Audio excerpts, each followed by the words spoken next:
श्रेष्ठकुलग्राम देवताभ्यां नमः। गजाननं भूतगणाधिसेवितं कपित्थजम्बो फलचारुभक्षणम्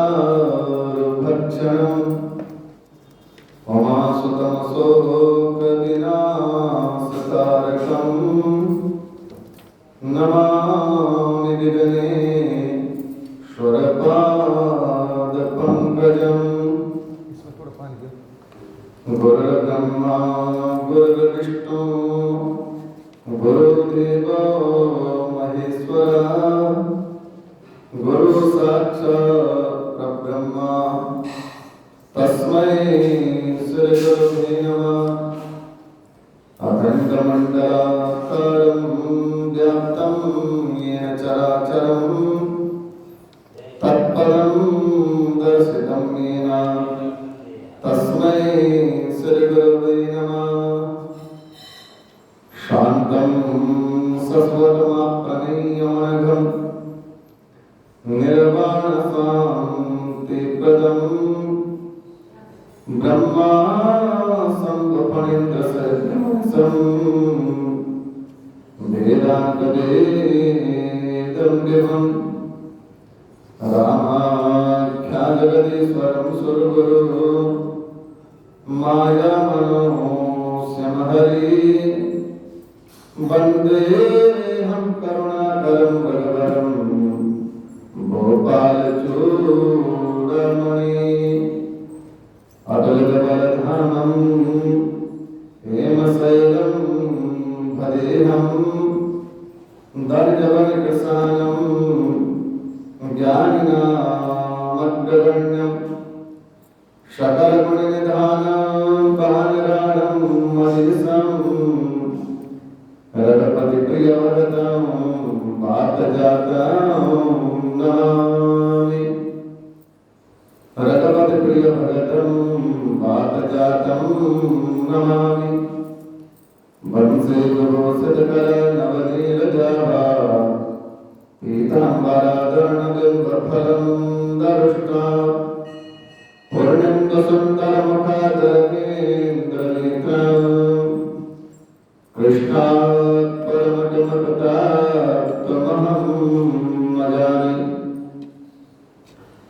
देवं चन्द्रकलाधरं फणिधरं ब्रह्माकपालाधरं गौरीवामधरं त्रिलोचनधरं रुद्राक्षमालाधरम्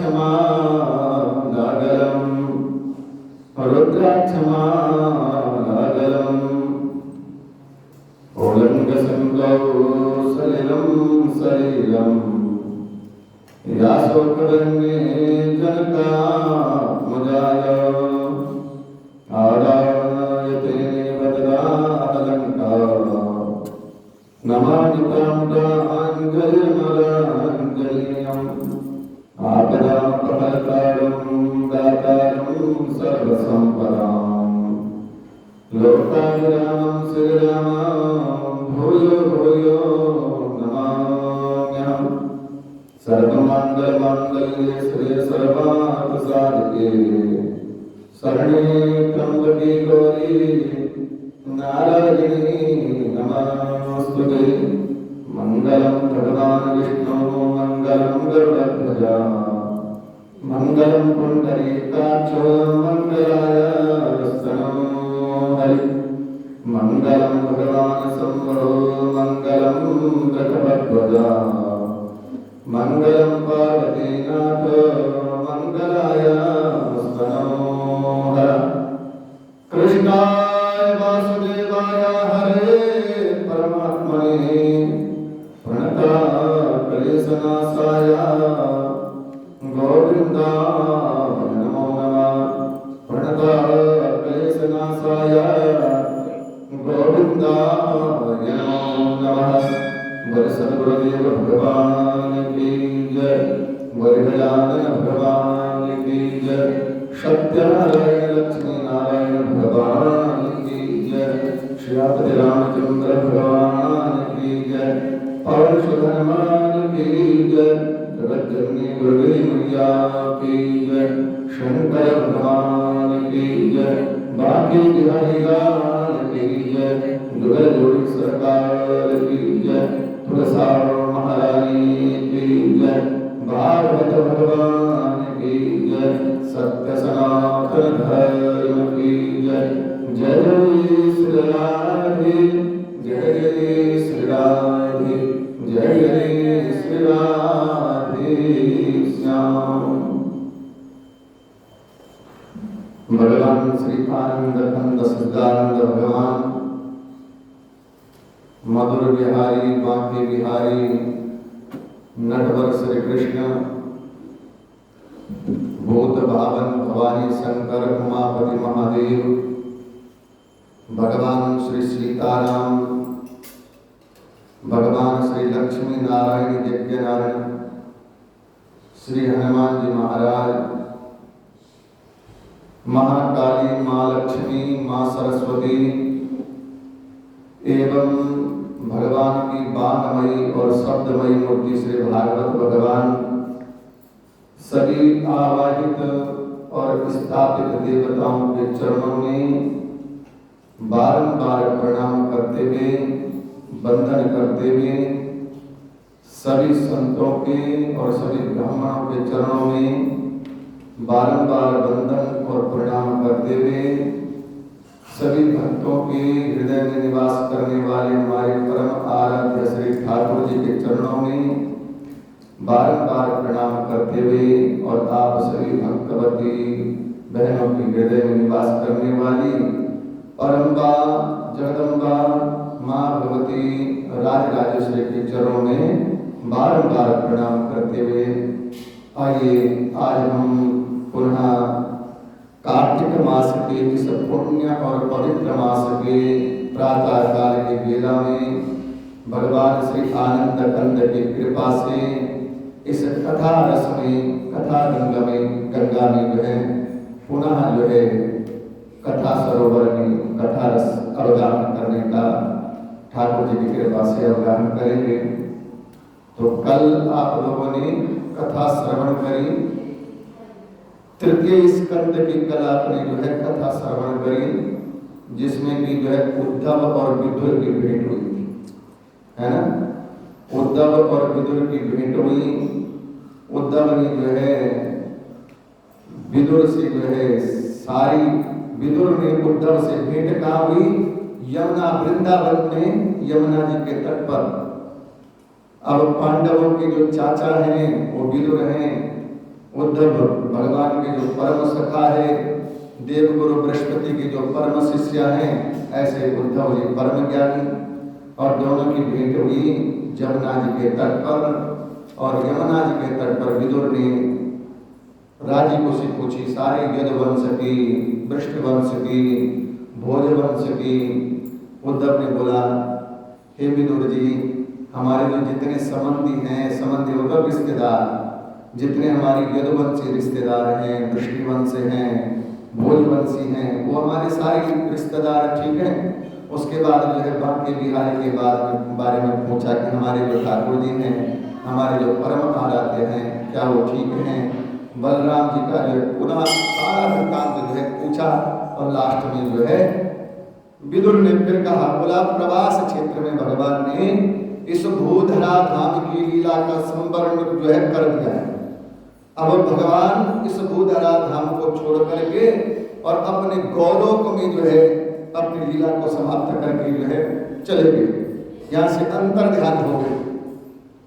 और उसके बाद उनके वंश के बारे में बताया कि उनके वंश में इस प्रकार से जो है बारुणी मदरा का प्रकोप हुआ। तो जब इस प्रकार से बताया तो विदुर जी को जो है बड़ा शोक हुआ।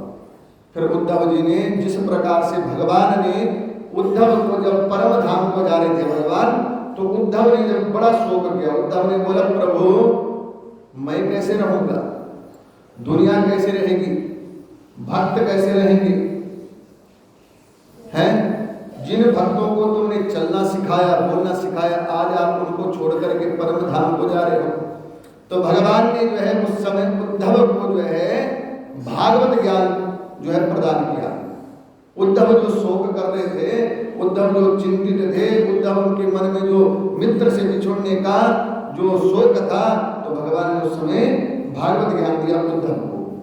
अच्छा, जिस समय भागवत ज्ञान उद्धव को दिया उस समय मैत्रेय ऋषि भी वही।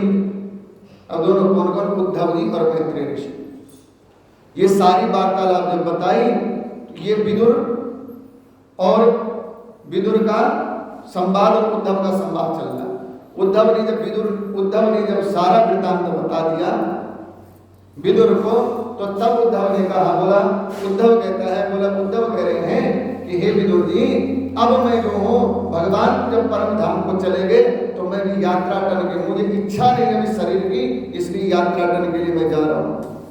तो विदुर ने रोक लिया उनको, बोला महाराज आपने कहा कि भगवान ने जो है जब परम धाम को जा रहे थे तो भगवान ने मुझे जो है भागवत ज्ञान प्रदान किया। तो वो जो भगवान ने आपको भागवत ज्ञान दिया वो परम ज्ञान दिया, जिस ज्ञान से आपके दुख की निवृत्ति हो गई। भगवान ने जो अपने मुखारविंद से आपको जो है जो परम ज्ञान दिया, जिससे आपकी शोक की निवृत्ति हो गई, बोला आप वही ज्ञान मुझे दे दो, वही ज्ञान आप मुझे श्रवण कराओ। जब इस प्रकार से कहा तो उद्धव कहते हैं, हे विदुर जी, अब मुझे एक पल एक क्षण भी कहीं किसी से कोई मोह नहीं रहा। जिससे मेरे को परम मोह था वो तो चला गया, इसलिए अब मैं रुकने का नाम नहीं लूंगा। बोला मैं तो तीर्थ के लिए जा रहा हूँ, इतना समय नहीं कि मैं तुम्हें कथा सुनाऊं। बोला फिर मुझे वो भगवान ने जो परम ज्ञान दिया आपको, वो ज्ञान मुझे कौन प्रदान करेगा? तो तब उद्धव कह रहे हैं विदुर जी से कि हे विदुर जी, जिस समय भगवान ने मेरे को परम ज्ञान, परम तत्व का ज्ञान दिया, उस समय मैत्रेय ऋषि भी वहीं पे थे। अच्छा, मेरे सामने की घटना जो है विदुर उद्धव जी कह रहे हैं कि मेरे सामने की घटना है, भगवान ने मैत्रेय ऋषि को स्पेशल कहा कि हे मैत्रेय, तुम्हारे पास जो है विदुर जी आएंगे और तुम उन विदुर जी को जो है यही ज्ञान प्रदान करना, ये भागवत के तत्व ज्ञान उनको प्रदान करना। बोले बाल कृष्ण भगवान की जय। उसके बाद कल की कथा में जो है भगवान की बाल लीलाओं का स्मरण किया, अन्य लीलाओं चरित्रों का जो है उद्धव जी को स्मरण किया। और इधर से जो है जब विदुर जी को ये पता चला तो विदुर जी जो है मैत्रेय ऋषि के पास आज पहुंचते हैं।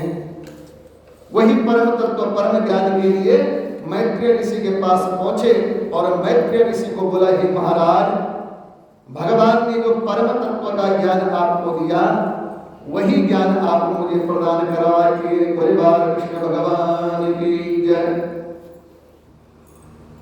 जब इस प्रकार से कहा तो आज उस परम तत्व के ज्ञान के लिए भगवान मैत्रेय ऋषि जो है इस सृष्टि खंड का पहले उनको कथा सुनाते हैं। सृष्टि खंड में क्या सुनाते हैं? भूलोक का विस्तार, इसका वर्णन। वो कौन बोले? विदुर जी बोले, हे महाराज, ब्रह्मादि विभूतियों का वर्णन कीजिए।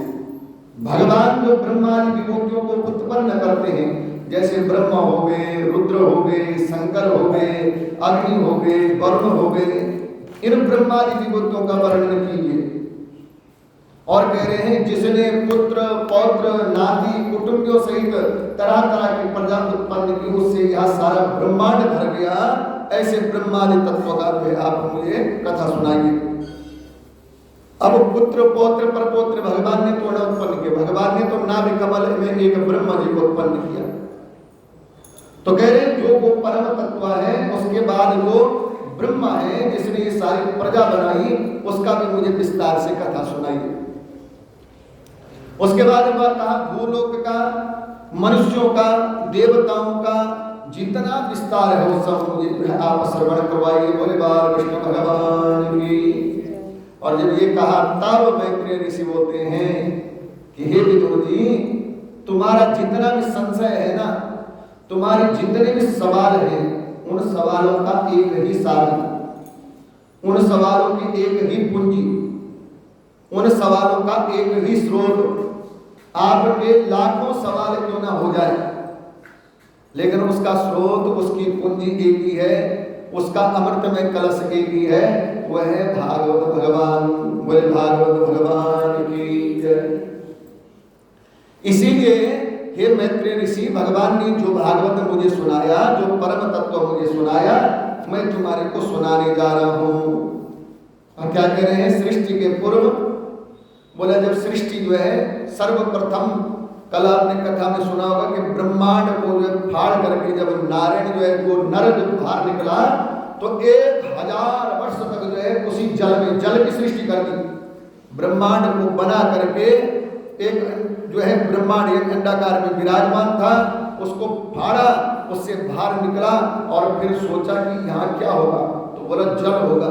जैसे ही सोचा जल होगा तो सारा जलमग्न जो है, सारी जो है त्रिलोकी, और वहां पे उस त्रिलोकी में 1000 वर्ष तक उस नर ने वहां वास किया, इसीलिए उसका नाम नारायण हुआ। बोले नारायण भगवान की।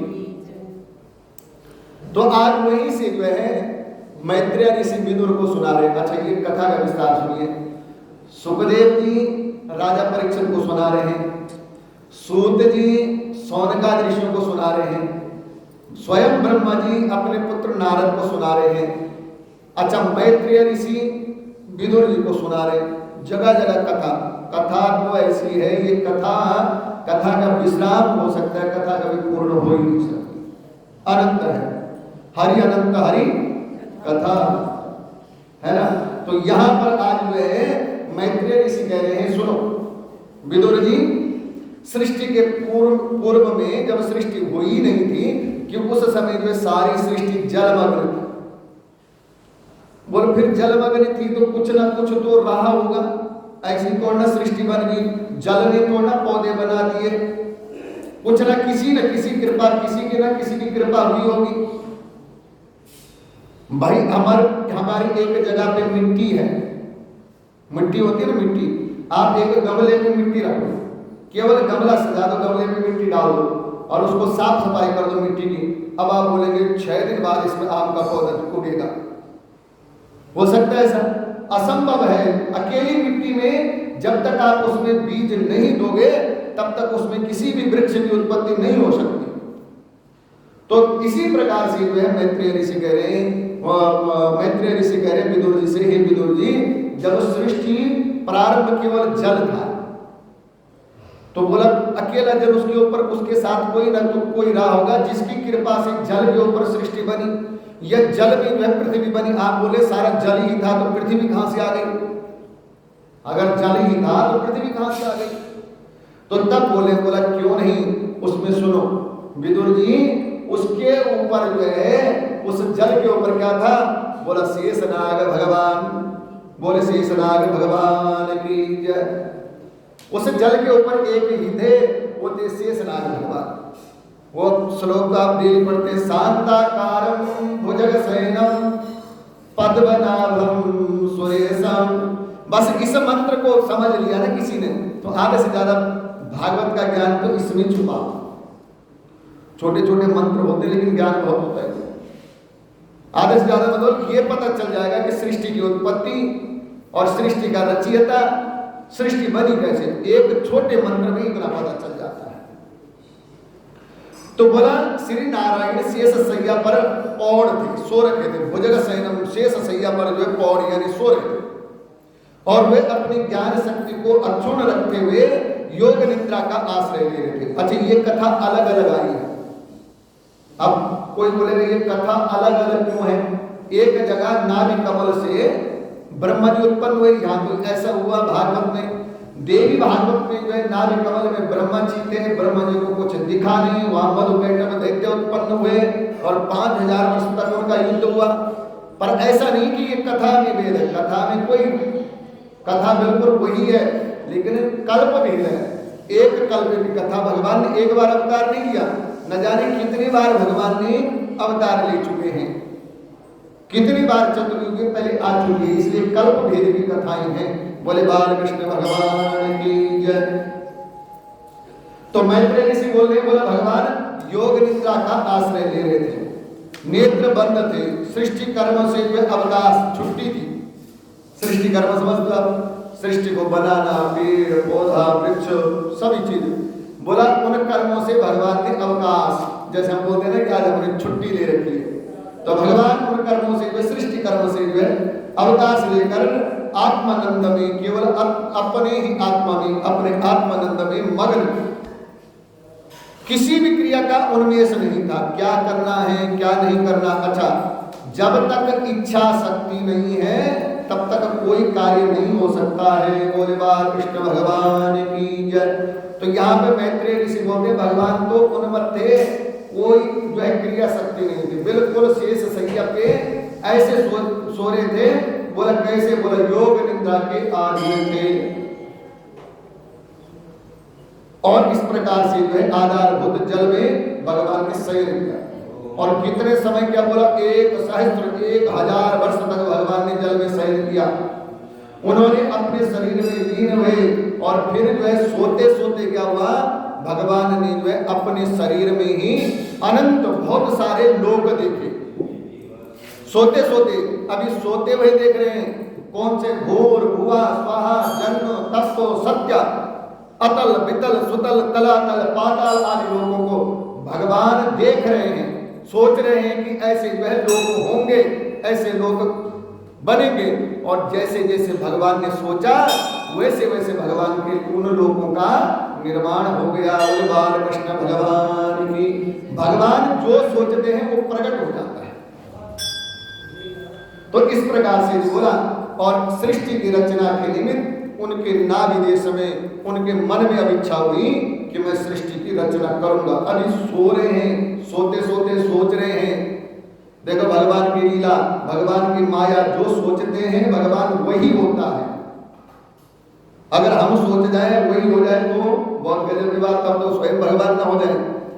जो बिना कर्म किए ही कामना को सिद्ध कर दे वो भगवान, जो सबको जो है आनंद से प्रफुल्लित कर दे वो भगवान है ना। तो ऐसे भगवान जो आज हमारे आनंद कंद सिद्धानंद भगवान, वो जो है नारायण भगवान, वो आज जल में शयन करते करते पहले सोचा कि ऐसे लोग होंगे, तो उतने लोगों का निर्माण हो गया। और फिर सोचा जो है क्या करें, निर्माण तो इधर जो है सृष्टि बोला, अब जो है सृष्टि होनी चाहिए।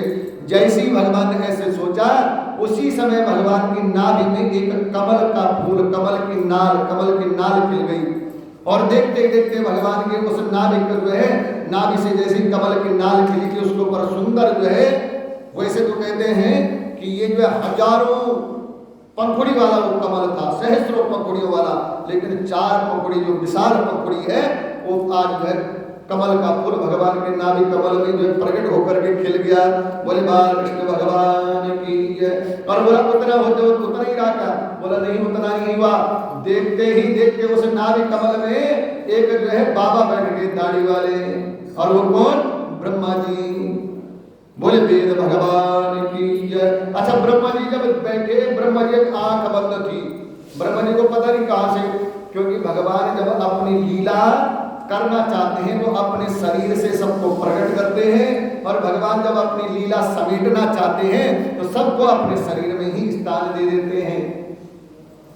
तो ब्रह्मा जी को जो स्थान दे रखा था, आज भगवान की इच्छा हुई कि सृष्टि करो। पूर्व कल्प में जो है ब्रह्मा जी ने सृष्टि करी थी, वही ब्रह्मा आज उस नाभि कमल में जो है प्रकट हो गए। अच्छा, ब्रह्मा जी जब नाभि कमल में प्रकट हुए ना, वो जो कमल का फूल था उसमें जैसे ही ब्रह्मा जी प्रकट हुए, अब नाभि कमल में जब ब्रह्मा जी प्रकट हुए तो ब्रह्मा जी ने जो है ध्यान दिया। जब आंख खोली तो चारों तरफ जल ही जल, जलमग्न है। अब ब्रह्मा जी सोचे मैं आया कहां से। दूसरा सवाल ब्रह्मा जी के मन में कि मैं कौन हूं। और जब ब्रह्मा जी ने ऐसे सोचा तो ब्रह्मा जी ने जो चारों तरफ देखने की चेष्टा करी। कैसे, जैसे हम देखते हैं ना चारों दिशाओं में कि मैं कौन हूं, कहां से हूं, रास्ता कहां है। तो जैसे ही ब्रह्मा जी ने जो है चारों तरफ अपनी जो है सिर घुमाया, तो उसी समय ब्रह्मा जी के 4 मुख प्रकट हो गए। बोले वेद भगवान की जय। इसीलिए चतुर्मुखी ब्रह्मा कहते हैं। वहां से ब्रह्मा जी के 4 मुख प्रकट हुए, क्योंकि ब्रह्मा जी खुद को ढूंढ रहे हैं कि मैं कौन हूं, है ना, मैं कहां से आया हूं। जैसे चारों दिशाओं को देखा तो सोचे वेद मूर्ति ब्रह्मा प्रकट हुए, उनके 4 मुख जो है प्रकट हो गए। अब ब्रह्मा जी को जो है लोक तत्व कौन सुना रहे हैं? मैत्रेय ऋषि सुना रहे हैं। किसको सुना रहे हैं? विदुर जी को सुना रहे हैं। ये कथा बहुत लंबी जो है मैत्रेय ऋषि और विदुर जी के बीच का संवाद है। तो इधर क्या हुआ, ब्रह्मा जी ने जो है जब ब्रह्मा जी के चतुर्मुख हो गए, लोक तत्व कमल का कुछ भी रहस्य न जान सके, सोचने लगे कि कमल की कर्णिका पर बैठा हुआ मैं, ब्रह्मा जी सोच रहे हैं कि कमल की कर्णिका पे, ये कमल के फूल पर बैठा हुआ मैं कहां से आया। नंबर दूसरी बात, ये कमल का फूल नीचे तो जल ही जल है, फिर ये कमल का फूल का आधार क्या है? कहीं ना कहीं जमीन होगी, इसका जो है आधार क्या है? ये कमल का फूल कहां से प्रकट हो रहा है? ऐसा मन में विचार किया, सवाल आए तो ब्रह्मा जी ने सूक्ष्म रूप धारण करके वो कमल के फूल की जो नाल होती ना, नाल में ही प्रविष्ट हो गए। बोले कृष्ण भगवान की जय। अच्छा, ढूंढते ढूंढते महाराज ब्रह्मा जी पहुंचे, कहा नाभि देश में। वो कमल का फूल कहां से आया? नाभि देश में। अच्छा, नाभि देश में जैसे ये दीवार है ना, दीवार को जो बिल्कुल ढक दिया जाए और केवल एक जगह छोड़ दिया जाए तो पता चलेगा ये दीवार है? नहीं पता चलेगा। केवल एक जगह ऐसा लगेगा कि ये सत्य चीज है यहाँ पे। उसी प्रकार से ब्रह्मा जी सारी जो है वो कमल की कर्णिका में प्रविष्ट हुए, नाभि देश में पहुंच गए, लेकिन पता नहीं चला कि इस कमल का आधार क्या है। भूमि तो थी, इसका आधार क्या है? ऐसा सोच करके जो है नाभि देश के समीप पहुंचने पर वो वहां भी आधार न पा सके। खोजते खोजते ब्रह्मा जी को बहुत समय लग गया। अच्छा, वो कमल की नाल जो भगवान के जो शरीर से प्रकट हो रखी है, भगवान का शरीर कैसे, जो शेष की सैया पर सो रखे हैं, वो शेष नाग भगवान कितने बड़े होंगे कि संसार में जलमग्न है, सृष्टि जलमग्न है, उसमें शेष का जो है ऊपर तैर रहे, तो शेष नाग भगवान का कितना विराट रूप होगा। अच्छा, शेष की सैया पर सोए हुए भगवान का कितना विराट रूप होगा। अच्छा, उसके ऊपर जो परम पुरुष नारायण सो रखा है, उसका नाभि देश, जिसका बोला सहस्त्र सहस्त्रपाद, जिसके 1000 सिरे हैं, 1000 पांव, ऐसा विराट रूप, तो उसका नाभि देश और उसके ऊपर जो खिलने वाली कमल का फूल कितना बड़ा होगा। ब्रह्मा जी उस कमल के फूल की नाल में घूमते घूमते चक्कर खा गए, मैं कहाँ जा रहा हूँ, कहाँ से कहाँ मिलेगा, तो कहीं नहीं मिला। लौट आए ब्रह्मा जी, छोड़ दिया सब कि मैं कहां से आया, कहां से नहीं आया। लौट आए ब्रह्मा जी वहां से और आधारभूत कमल पर बैठ करके धीरे धीरे ब्रह्मा जी ने सोचा क्या करूं, किससे पता करूं।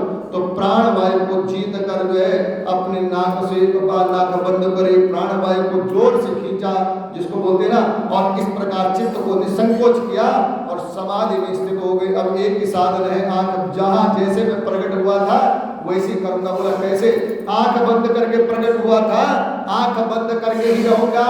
अगर होगा कोई तो उसकी कृपा भी होगी। क्या? अगर होगा कोई तो उसकी कृपा भी होगी। ऐसा सोच करके ब्रह्मा जी ने वह आंख बंद करके समाधिस्थ हो गए। बोले बाल कृष्ण भगवान की। समाधिस्थ जब ब्रह्मा जी हुए तो प्रलय काल के जल में, अब ब्रह्मा जी काफी समय हो गए समाधि में बैठे हुए, तो भगवान ने कृपा कर दिया ब्रह्मा जी के ऊपर।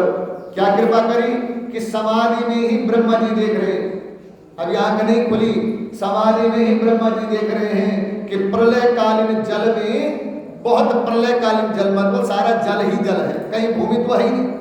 और ब्रह्मा जी जो समाधि में देख रहे हैं कि उसके ऊपर एक शेषनाग भगवान है।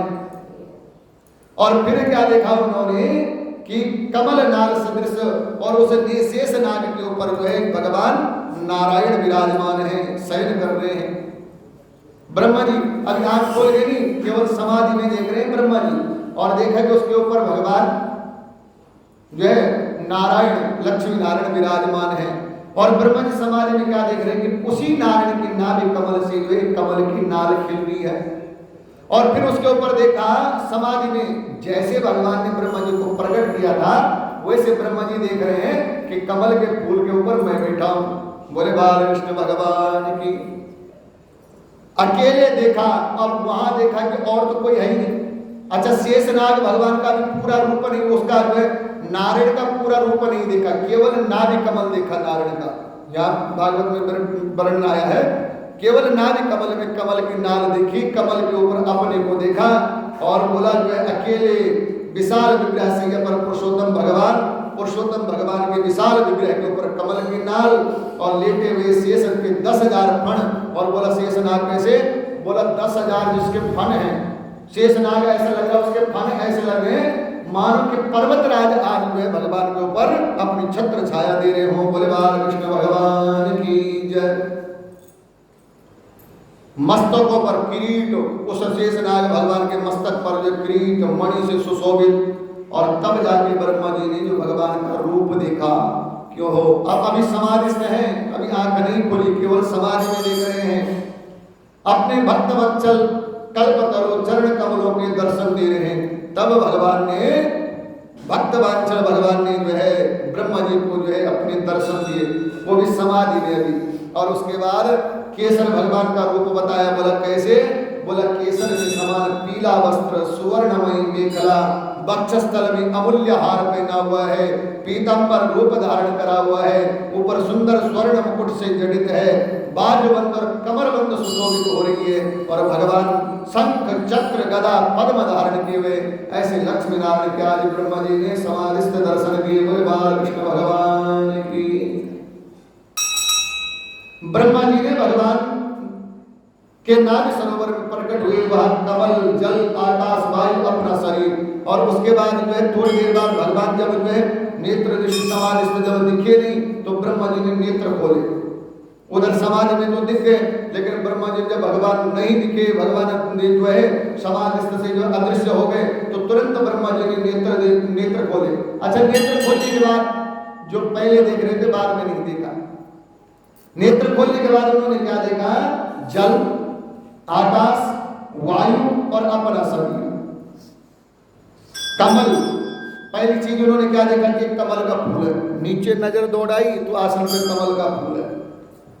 चारों तरफ देखा तो जल ही जल है। दूसरी चीज, तीसरा जो है उन्होंने आकाश, ऊपर देखा तो आकाश है।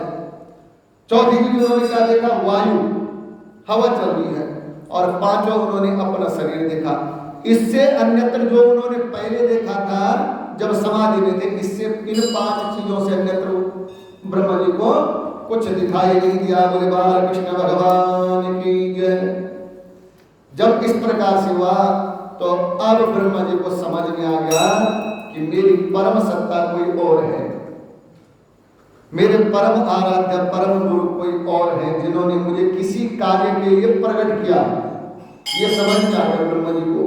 और तब हाथ जोड़ करके जो है नाना प्रकार की स्तुति जो है भगवान लक्ष्मी नारायण करते। ब्रह्मा जी बोलते, हे प्रभु, आपने नाभि कमल रूप भवन से मेरा जन्म हुआ है। हे प्रभु, आपका जो नाभि है ना, आपकी नाभि वो मेरी जन्मभूमि है। जैसे हम बोलते हैं ना कि हम गढ़वाल से हैं, हम पंजाब से हैं, हम हरियाणा से, हम हिमाचल से। तो आज ब्रह्मा जी बड़े प्रसन्न होकर बोले, हे प्रभु, आपका जो नाभि कमल है ना, आपके जो नाभि देश है वो मेरा जन्म स्थान है, वहां से मेरा जन्म हुआ है। संपूर्ण विश्व आपके उदर में। और हे प्रभु, हे नारायण, आज मैं समझ गया ये जो संपूर्ण विश्व है, संपूर्ण जो है सृष्टि है, संपूर्ण जो है ब्रह्मांड है, ये प्रभु मुझे पता है कि आज मुझे समझ में आ गया कि ये संपूर्ण ब्रह्मांड आपके उदर में यानी आपके शरीर में, आपके पेट में है। इसका प्रमाण कहाँ दिया? बोला केवल कथा में कहीं प्रमाण भी दिया भगवान ने? तो बोला हाँ दिया। बाल कृष्ण के रूप में मिट्टी खा रहे थे, है ना? मारे बोला मारूंगी जल्दी मुंह खोल। और जैसे मुंह खोला कि देखा भूर हुआ स्वाहा जन्म तप सत्य लोक देवता इंद्र दिगपाल भगवान के मुख में जब देखे तो थोड़ी देर के लिए माँ चौंक गई। भगवान समझ गए हो ये न समझ ले मैं भगवान हूँ। भगवान ने फट मुंह बंद किया और माँ को फिर वही माया से माँ ने फिर पुनः वही मेरा बेटा और मेरा लल्ला। बोले बाल कृष्ण भगवान की।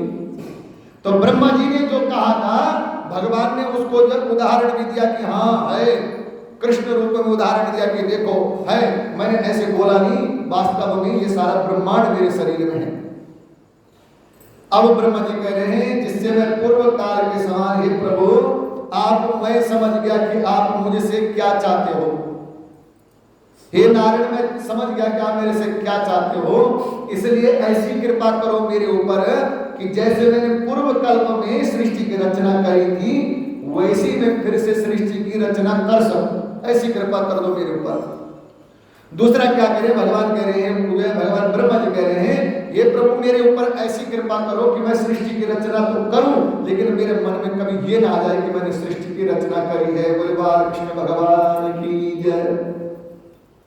और इस प्रकार से वह शेष सैया से उठकर विश्व के उद्भव के लिए अपनी सुमधुर वाणी से मेरा विवद जो है विषाद दूर कीजिए। और ब्रह्म जी कह रहे हैं, प्रभु ये काम नहीं चलेगा, अभी आप जो शेष सैया पर विराजमान हो और आपने केवल मेरे को प्रकट कर दिया, मुझे इतना ज्ञान तो हो गया कि मैं किस लिए प्रकट हुआ हूँ, लेकिन आपकी कृपा के बगैर ये हो कैसे सकता है, इसलिए शेष सैया से उठिए।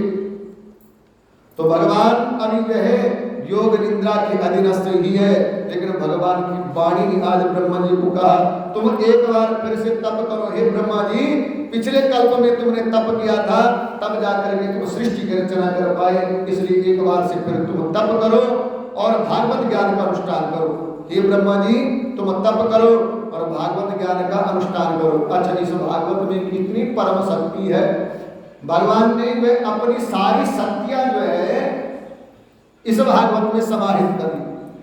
अच्छा, जहां भगवान की शक्ति समाहित हो गई उसमें कोई कार्य असंभव नहीं हो सकता। तो भगवान कह रहे हैं, हे ब्रह्मा जी, तुम तप करो और तप के साथ साथ में भागवत ज्ञान का अनुष्ठान करो,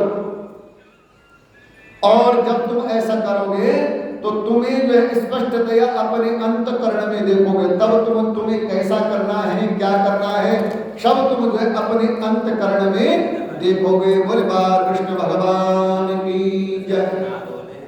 उसके बाद जो है 10 प्रकार की सृष्टि का वर्णन आया। सृष्टि बनाने के लिए ब्रह्मा जी को बोला तो 10 प्रकार की सृष्टि का वर्णन आया। अच्छा, ये मैंने पहले भी बोला कि 12 स्कंद है।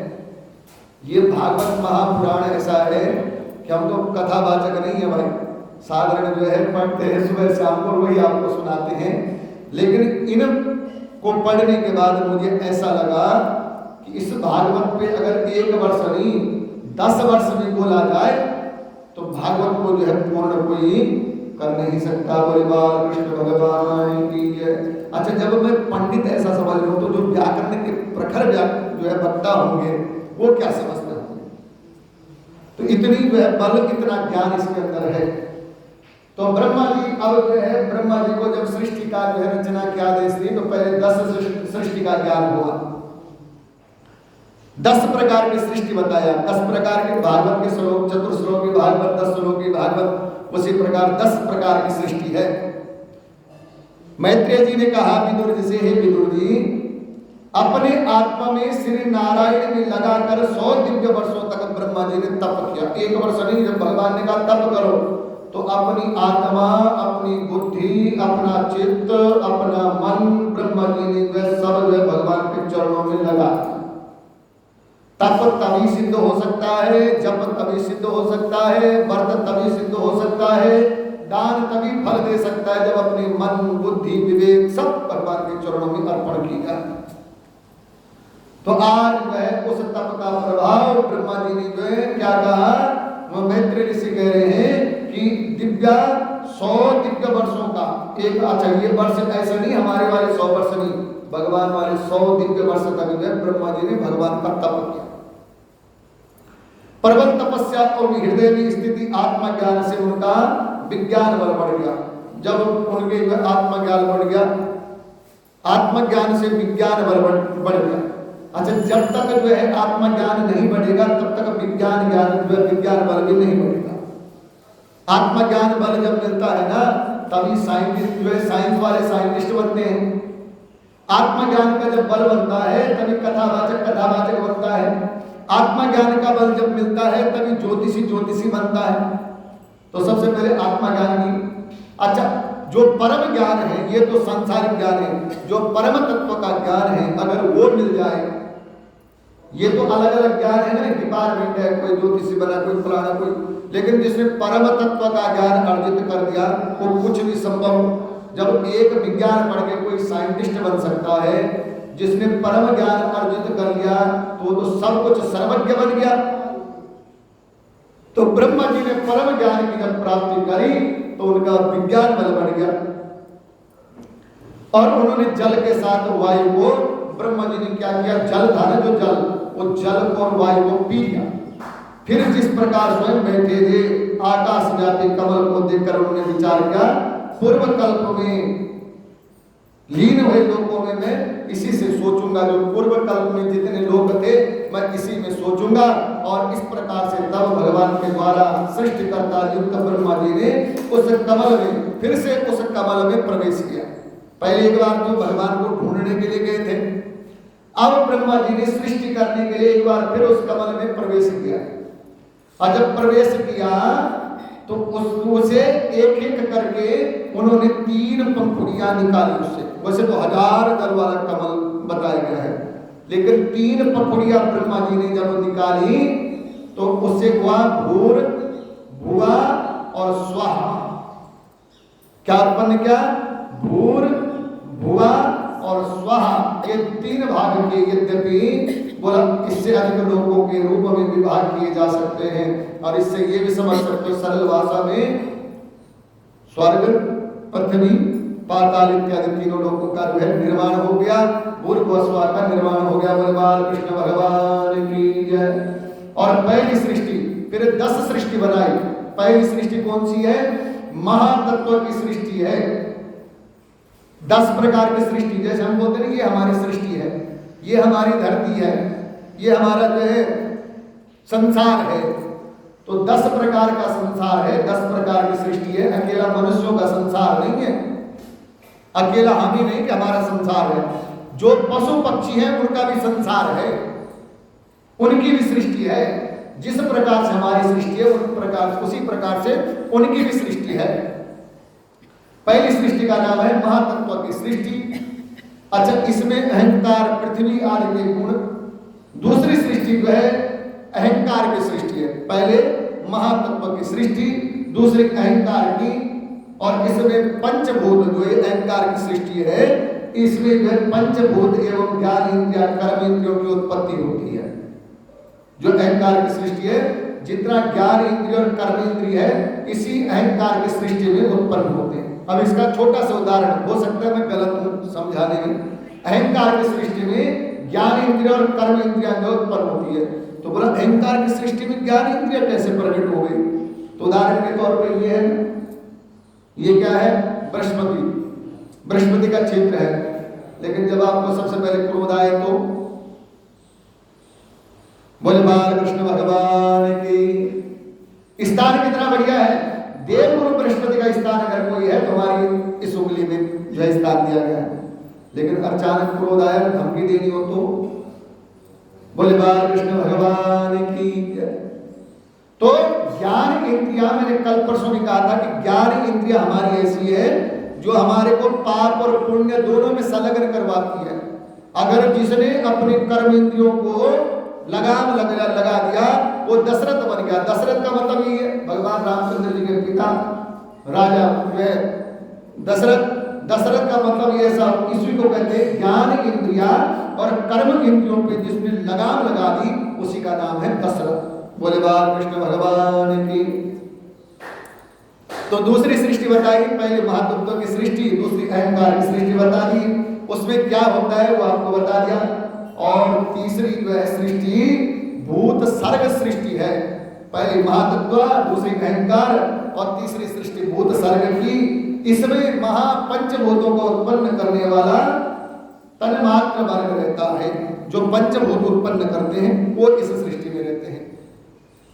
चौथी सृष्टि जो है, चौथी सृष्टि इंद्रियों की है और यहाँ ज्ञान और क्रिया शक्ति को संपन्न करवाती है। चौथी सृष्टि इंद्रियों की है जो हमारे को ज्ञान देती है, हमें क्या करना चाहिए क्या नहीं करना चाहिए, ये सब जो है ज्ञान इंद्रियों की चौथी सृष्टि है।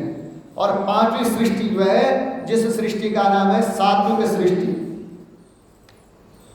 पांचवी सृष्टि का नाम है सात्विक सृष्टि। और अहंकार से उत्पन्न हुए इंद्रिया अधिष्ठात्र देवता, ये सृष्टि के अंदर। अच्छा, जो सात्विक सृष्टि है, जितनी जो है अहंकार से उत्पन्न होने वाले देवता है, वो सब इसी में रहते हैं। और बोला छठी सृष्टि है अविद्या की।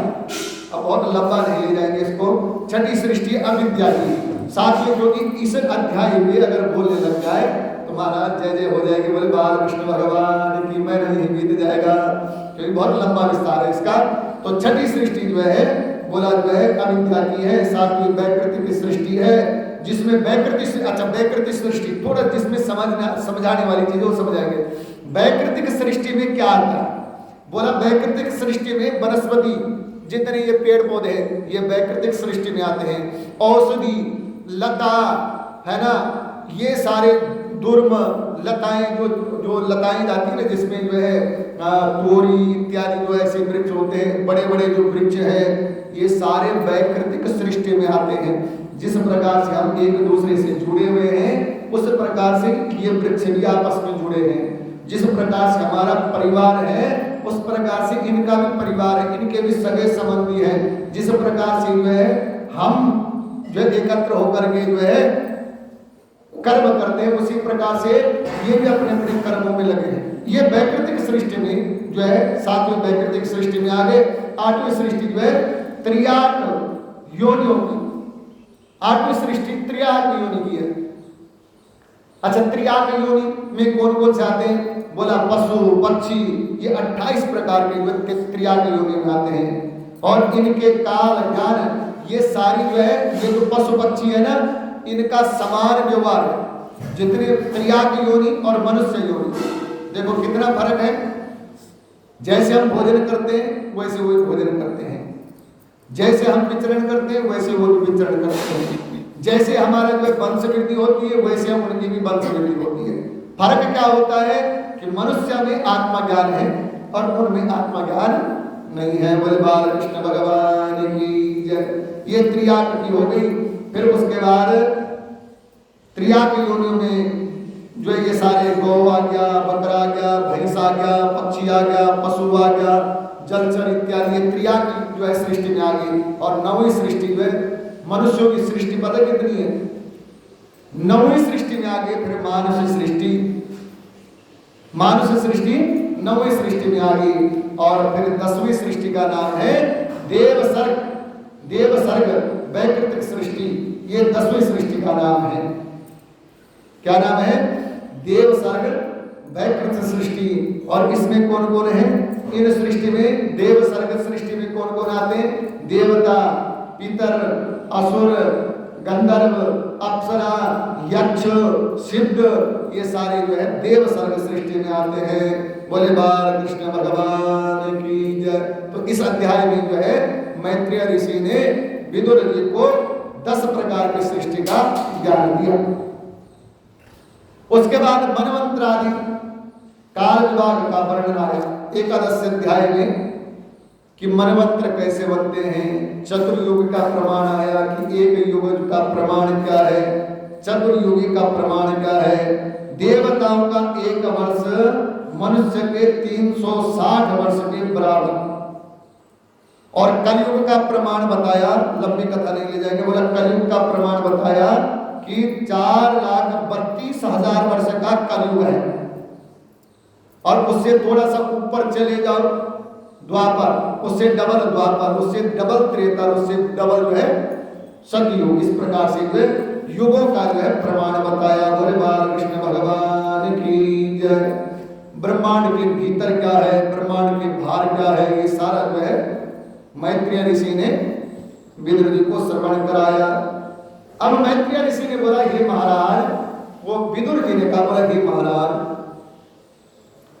वो जो ब्रह्मा जी है ना, ब्रह्मा जी ने चारों तरफ गर्दन घुमाई, 4 मुख हो गए, चतुर्मुखी ब्रह्मा हो गए। नाभि कमल से प्रकट हुए, उनको ज्ञान हो गया कि मुझे सृष्टि करनी है। ब्रह्मा जी ने तप किया, लेकिन उसके बाद सृष्टि कैसे बनी, सृष्टि में कौन कौन आए, सृष्टि का विस्तार कैसे हुआ, ये मैं सुनना चाहता हूं। बोले बाल कृष्ण भगवान की जय। इस बार ब्रह्मा जी ने सनक, सनंदन, सनातन और सनत कुमार ये 4 निमित्त परायण ऊर्ध्वरेता मुनि को उत्पन्न किया। सबसे पहले ब्रह्मा जी ने, क्योंकि देखो मैंने पहले भी बताया कि भगवान जब लीला करते हैं ना तो भगवान अपने शरीर से प्रकट करते हैं सब, और जब भगवान लीला का जो है लीला को समेटते हैं तो सभी को अपने ही शरीर में स्थान दे देते हैं। ब्रह्मा जी को स्थान दिया अपने शरीर में, ब्रह्मा जी को प्रकट किया नाभि कमल से, और ब्रह्मा जी के जो है शरीर से भी, क्योंकि ब्रह्मा भी तो विधाता है ना, तो ब्रह्मा जी के शरीर में, उसके बाद ब्रह्मा जी के शरीर में भी देवता ऋषियों का निवास है। तो जब ब्रह्मा जी को लगा कि मुझे सृष्टि करनी चाहिए तो 4 जो उनके जो है बालक थे, जो है सनंदन, सनत कुमार इत्यादि, इस बार जो उन्होंने जो है सनक, सनंदन, सनातन और सनत कुमार ये 4 निवृत्त परायण ऊर्ध्वरेता मुनियों को अपने शरीर से उत्पन्न किया ब्रह्मा जी ने। और जैसे उत्पन्न किया इन पुत्रों को ब्रह्मा जी ने कहा, पुत्रों सनक, सनंदन, सनातन और सनत कुमार, हे पुत्रों मैंने तुम्हारे को प्रकट किया है। पर पदक क्यों किया तुम्हारे को प्रकट? बोला हाँ, बोला सृष्टि का विस्तार करो, संतान उत्पन्न करो। क्या? सृष्टि का विस्तार करो, संतान उत्पन्न करो। बोले बालकृष्ण भगवान की जय। अच्छा, किंतु वो जो 4 ऋषि है ना, तो परम ऋषि है, वो शुरू से जब प्रकट हुए तो वो जो है मोक्ष जो है वो क्या है बोला, किंतु वो तो जन्म से ही मोक्ष मार्ग पर चलने वाले हैं, वो तो निवृत्ति परायण जो है ऐसे परम भागवत हैं। सनक, सनंदन, सनातन और सनत कुमार निवृत्ति परायण और मोक्ष मार्ग पर चलने वाले हैं। तो ब्रह्मा जी ने कहा, पुत्रों तुम सृष्टि करो। तो उनकी इच्छा नहीं हुई, उन्होंने कहा नहीं, ना तो नहीं कहा पिताश्री को, लेकिन हाँ भी नहीं कहा कि हम जो है सृष्टि का विस्तार करेंगे, ऐसा भी नहीं कहा कि हम जो है हम पुत्रों की उत्पत्ति करेंगे, ऐसा भी नहीं कहा। फिर क्या हुआ? बोला जब ब्रह्मा जी ने देखा कि जिनको मैंने प्रकट किया था वो मेरी आज्ञा की अवहेलना कर रहे हैं, मेरी बातों को नहीं मान रहे हैं, तो आज ब्रह्मा जी को क्रोध उत्पन्न हो गया। क्रोध के मारे जो है क्या हुआ, मस्तक जो है ब्रह्मा जी को जब क्रोध आया, ब्रह्मा जी ने देखा मेरी आज्ञा नहीं मान रहे हैं, तो बहुत रोकने पर भी ब्रह्मा जी को क्रोध उत्पन्न हो गया और क्रोध रोकने की भी चेष्टा करी, लेकिन क्रोध रुका नहीं, क्रोध बढ़ता गया कि मेरी बातों को नहीं माना। और जो भौं होती है, भौं खट खट खट खट करके जो हिलने लगी, और उससे क्या हुआ, उन भौं के बीच में से एक जो है वो रोता हुआ बालक प्रकट हो गया। बोले बालकृष्ण भगवान की। जब ब्रह्मा जी जो है क्रोध के मारे लाल हो गए, नेत्र जो है नेत्रों में जो है लाल हो गए, भौं खटखटाने लगी, तो उससे जो है रोता हुआ एक बालक प्रकट हो गया। और रोते ही जैसे वो बालक रोता हुआ प्रकट हुआ, और रोते हुए पूछ रहा है, हे जगत पिता, वो बालक जो प्रकट हुआ बोला, हे जगत पिता, हे विधाता, मेरा नाम और मेरे रहने का स्थान बताओ, मेरा नाम क्या है, दूसरा मैं रहूंगा कहाँ, मेरे लिए स्थान बताओ। तो जब इस प्रकार से जो है जब रोता हुआ जो उसने ये पूछा, तो ब्रह्मा जी ने उसको कहा, उस बालक को रो मत। क्या करें? हे बालक तो रो मत, मैं तुम्हारी अभी इच्छा पूरी कर लेता हूं। तुम जन्म लेते ही बालक के समान फूट फूट कर रोने लगे, इसीलिए तुम्हें बोला जन्म लेते ही, जन्म बच्चा जब लेता है तो तुम जन्म लेते ही तुम जो फूट फूट करके रोने लगे, और रोते रोते जो तुमने मुझे पूछा कि मेरा नाम क्या है, इसीलिए तुम्हारा नाम आज से रुद्र होगा। बोले रुद्रदेव भगवान की जय। क्या होगा? तुम्हारा नाम रुद्र होगा और लोग तुम्हें रुद्र नाम से पुकारेंगे। और तुमने कहा तुम रहोगे कहाँ, तो तुम्हारे लिए रहने के लिए स्थान बताता हूँ। कहाँ तुम्हारे लिए? पृथ्वी, सूर्य, चंद्रमा, तप, ये स्थान तुम्हारे लिए है। तुम यहाँ खूब आनंद से रहो, तुम यहाँ पे खूब प्रसन्नता से रहो। और उसके बाद जो है वामदेव, तुम्हारे नाम मनु, महान शिव, तुम्हारे एक नाम नहीं होंगे, बहुत सारे नाम होंगे। शिव भी तुम्हारा नाम होगा, मनो भी तुम्हारा नाम होगा, तप भी तुम्हारा नाम होगा, इत्यादि तुम्हारे नाम होंगे। तथा तुम्हारी जो है पत्नियां भी होंगी, अलग अलग कल्प में तुम्हारी पत्नियां भी होंगे। पत्नियों के नाम जो है बोला घी वृत्ति, बोला ये तुम्हारी पत्नियों के नाम होंगे। उसना, उमा, सर्पी, इला, अंबिका, ये सारे तुम्हारे पत्नियों के नाम होंगे। अगर तुम प्रकट हुए हो तो तुम्हारा कर्म भी है। इस प्रकार से जो है, क्योंकि तुम प्रजापति हो, भगवान कहते हैं क्योंकि तुम प्रजापति हो, तब से जो है उन्होंने उनको जो बालक प्रकट हुआ उसका नाम जो है रुद्र पुकारने लग गए। बोले रुद्रदेव भगवान की। और भगवान ब्रह्मा जी ने कहा कि मैंने जो है जो 4 ऋषि उत्पन्न करे थे, सनक, सनंदन, सनातन और सनत कुमार, उन्होंने तो मेरी बात मानी नहीं, वो तो तप के लिए चल पड़े। लेकिन ये जो बालक प्रकट हुआ है जिसका भी मैंने जो है नामकरण में बता दिया कि रुद्र है, तो बोला, तब भगवान कहते हैं हे बालक तुम्हारा कल्याण हो, अब तुम एक काम करो मेरा। बोला क्या करो? बोला तुम संसार की रचना करो, तुम संसार को बनाओ, तुम सृष्टि को बनाओ। जब इस प्रकार से जो तुम सृष्टि की रचना करो, ऐसी जैसी ब्रह्मा जी ने आज्ञा दी तो मैत्रेय ऋषि बोल रहे हैं विदुर जी से, हे विदुर जी, वो बालक जो था, वो जो रुद्रदेव थे, जैसी उनको आज्ञा मिली तो उन्होंने रुद्रदेव ने कहा अच्छा महाराज जी, ब्रह्मा जी मैं सृष्टि की रचना करूंगा। रचना के लिए संकल्प किया, तब उनके 10,000 पुत्र उत्पन्न हुए। और उसके पश्चात जो है अच्छा कह करके सिरोधार्य किया, फिर उनकी अनुमति लेकर के परिक्रमा करके जो है जब इस प्रकार कहा, बोले तुम सृष्टि की रचना करो, तो रुद्रदेव ने जो है क्या किया? रुद्रदेव ने जो पुत्रों की उत्पत्ति की, बहुत सारे पुत्र उत्पन्न किए। पर महाराज खूब आनंद वाले पुत्र थे। बोले बाल विष्णु भगवान की। अपने जैसे ही वह पुत्रों को उत्पन्न किया, अपने आप तो सुंदर शरीर, कम से कम जो पुत्र थे उनके तो शरीर भी जो है बड़े विचित्र थे। जब ब्रह्मा जी ने ऐसा देखा, ब्रह्मा जी ने रुद्र को बोल दिया, रुको भाई। जो रुद्र था, रुद्र को बोला रुको भाई, ऐसी सृष्टि नहीं चाहिए मुझे जैसी सृष्टि तुम उत्पन्न कर रहे हो। बोला मुझे सुंदर सृष्टि चाहिए, मुझे ज्ञानवान सृष्टि चाहिए। इसलिए रुद्र को कहा तुम रुको, तुम अपनी सृष्टि रहने दो। बोला फिर मैं क्या करूं? बोला तुम जाओ और तुम तप करो। रुद्र को आदेश दिया तुम जाओ तुम तप करो। और रुद्र हाँ जी जो है ब्रह्मा से आज्ञा लेकर के बोला प्रभु जैसे आप कहोगे वैसे ही होगा। बोले बाल कृष्ण भगवान की जय। उसके बाद ब्रह्मा जी ने जो है बोला 10,000 मानसी पुत्रों को फिर प्रकट किया, संकल्प किया, और 10,000 पुत्र जो है मानसी पुत्र जो है उत्पन्न हुए। एक नहीं 10,000। अच्छा बहुत सारी जगह तो ये भी कथा का प्रचलन है कि नारद जी ने जो है, नारद जी इतने प्रकट हो गए और जो ब्रह्मा जी ने जो मानसी पुत्र उत्पन्न करे थे, नारद जी ने उनको जो है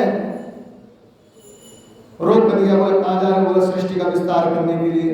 नारद जी ने बोला रुको, तुम पुष्करी माया का पति का नाम बताओ। बोले नहीं जानते। बोले जब तुम्हें कुछ पता नहीं तो सृष्टि जिसके तुम सृष्टि बनाओगे वो भी मूर्ख है। बोला फिर क्या करें? बोला तुम तप करो। और वो भी तप के लिए चल पड़े। बोले बाल कृष्ण भगवान की जय। तो यहाँ लेते कहते हैं कि इस प्रकार से वह ब्रह्मा जी ने मानस सृष्टि में 10,000 पुत्रों को उत्पन्न किया। उसमें बहुत सारे ऋषियों के नाम भी है। कौन कौन से ऋषि हैं? अत्रि, अंगिरा, पुलस्या, पुलह, कर्तो, भृगु, वशिष्ठ, मरीच्या, अत्रि, अंग्रिशो, पुलस्या, पुलह, कृतो, भृगु, वशिष्ठो, दक्षस्या, दशमात्रा, नारदा। बोले ये सारे पुत्र जो है कौन कौन? जो है अभी से जो है नारद जी, प्रजापति ब्रह्मा जी की गोद से, दक्ष के अंगूठे से, वशिष्ठ प्रमाण से, भृगु की त्वचा से, बोला कहां से प्रकट हुए? भगवान ब्रह्मा जी के शरीर से 10,000 पुत्र जो उत्पन्न हुए। और वाणी से जो है, वाणी से अधिष्ठात्री देवी सरस्वती, आज ये 10,000 पुत्र प्रकट हुए। छाया से देवहूति और देवोत्पत्ति भगवान जो है कर्दम मुनि जो उत्पन्न हुए। ये सारी ऋषियों की उत्पत्ति हुई। कृष्ण भगवान भगवान ब्रह्मा जी का सरस्वती के प्रति मोह के बारे में कथा सुनाते हैं। बोला ये विदुर जी, एक बार भगवान ब्रह्मा जी जब 10,000 पुत्र उत्पन्न हो गए तो भगवान ब्रह्मा जी को अपनी ही पुत्री जो है सरस्वती पे जो है मोह उत्पन्न हो गया। और बाद में उनके पुत्रों ने समझाया अपने पिता को, जो 10,000 मानसी पुत्र जब समझाया, तो जब इस प्रकार से समझाया ब्रह्मा जी समझ गए कि मैंने भूल से अपनी, बोलते ना कायिक, वाचिक और मानसिक 3 प्रकार के पाप हैं। तो ब्रह्मा जी ने सोचा मेरे से मानसिक पाप हुआ, इसलिए ये शरीर व्यर्थ है। और उसी समय में कि मैं इस समय उनके चारों मुखों से बोला मैंने ये जो पाप किया है तो ये व्यर्थ है। तो ब्रह्मा जी ने वो शरीर वहीं पर जो है जैसे बोलते हैं कि फट गया, और उससे जो है ब्रह्मा जी ने शरीर छोड़ दिया। और उससे धुआं, जो धुआं होता है जिसको बोलते अंधेरा, उसी से धुआं और उसी से अंधेरा प्रकट हुआ। बोले बाल कृष्ण भगवान की जय। और फिर से ब्रह्मा जी ने पुनः शरीर धारण किया। बोले बाल कृष्ण भगवान की जय। फिर ब्रह्मा जी ने जो है सोचा, जब दूसरा शरीर जो है ब्रह्मा जी ने धारण किया, वहां पे ये भी कहीं कथा आई है, ऐसी भी कथा भागवत में ब्रह्मा जी के मोह के बारे में आ रखी है। और जब ब्रह्मा जी ने दूसरा शरीर धारण किया तो उन्होंने सोचा कि मैं सृष्टि की रचना करूं। मैं ब्रह्मा जी सोच ही रहे थे कि मैं पहले जैसे सृष्टि को सुव्यवस्थित करूं, ऐसा सोच ही रहे थे कि ब्रह्मा जी के मुख से 4 वेद प्रकट हो गए। बोले वेद भगवान की। वेदों के नाम आपको पता है, शुक्ल वेद, यजुर्वेद, सामवेद, अथर्ववेद। अच्छा, कुछ सोच ही रहे थे कि ब्रह्मा जी के मुख से इतिहास और पुराण 5वां वेद के रूप में प्रकट हो गए। बोले वेद भगवान की जय। ये कथा जो आती है। और फिर जो है वराह अवतार की कथा आती है। सर्वभौम सम्राट मनु हुए, मनु की स्त्री महारानी शत्रुपा हुई। अच्छा, ये जो मानसी सृष्टि थी ना, ये जो मानसी सृष्टि थी, जब मानसी सृष्टि से जो संतान उत्पन्न नहीं हुई तो ब्रह्मा जी ने अपने शरीर से 2 हिस्से से 2 को प्रकट किया। दक्षिण भाग से मनु को और वाम भाग से शत्रुपा को। और मनु और शत्रुपा से फिर ये सृष्टि का विस्तार हुआ। बोले बाल कृष्ण भगवान की जय। और फिर वराह अवतार की कथा, समय बहुत आ रहा है, फिर वराह अवतार की कथा हम श्रवण करेंगे। वराह अवतार की कथा कौन सुना रहे हैं? वराह अवतार की कथा मैत्रेय ऋषि सुना रहे हैं विदुर जी को। क्योंकि विदुर जी ने कहा था ना कि हे महाराज, मैत्रेय ऋषि को विदुर जी ने कहा हे महाराज, भगवान की लीलाओं का भी वर्णन कीजिए। तो अब मैत्रेय ऋषि जो है किसको? विदुर जी को सुना रहे हैं। इधर सुखदेव जी राजा परीक्षित को सुना रहे हैं। मनु ने अपनी प्रिय पत्नी शत्रुपा को पाकर के फिर क्या किया? परीक्षित बोल रहे हैं किससे? सुखदेव जी से कह रहे हैं कि महाराज, जब मनु और शत्रुपा, मनु ने शत्रुपा को पत्नी के रूप में प्राप्त कर लिया, फिर उन्होंने क्या किया? तो तब मैत्रेय ऋषि और इधर जो है सुखदेव जी बोल रहे हैं, जब अपनी भार्य शत्रुपा के साथ स्वयं मनु का जन्म हुआ, तब उन्होंने बड़ी नम्रता से ब्रह्मा जी से कहा, एकमात्र आप ही समस्त जीवों के जन्मदाता हैं, जीविका प्रदान करने वाले हो। आपकी संतान ऐसा कौन सा कर्म करे जिससे आपकी सेवा बने?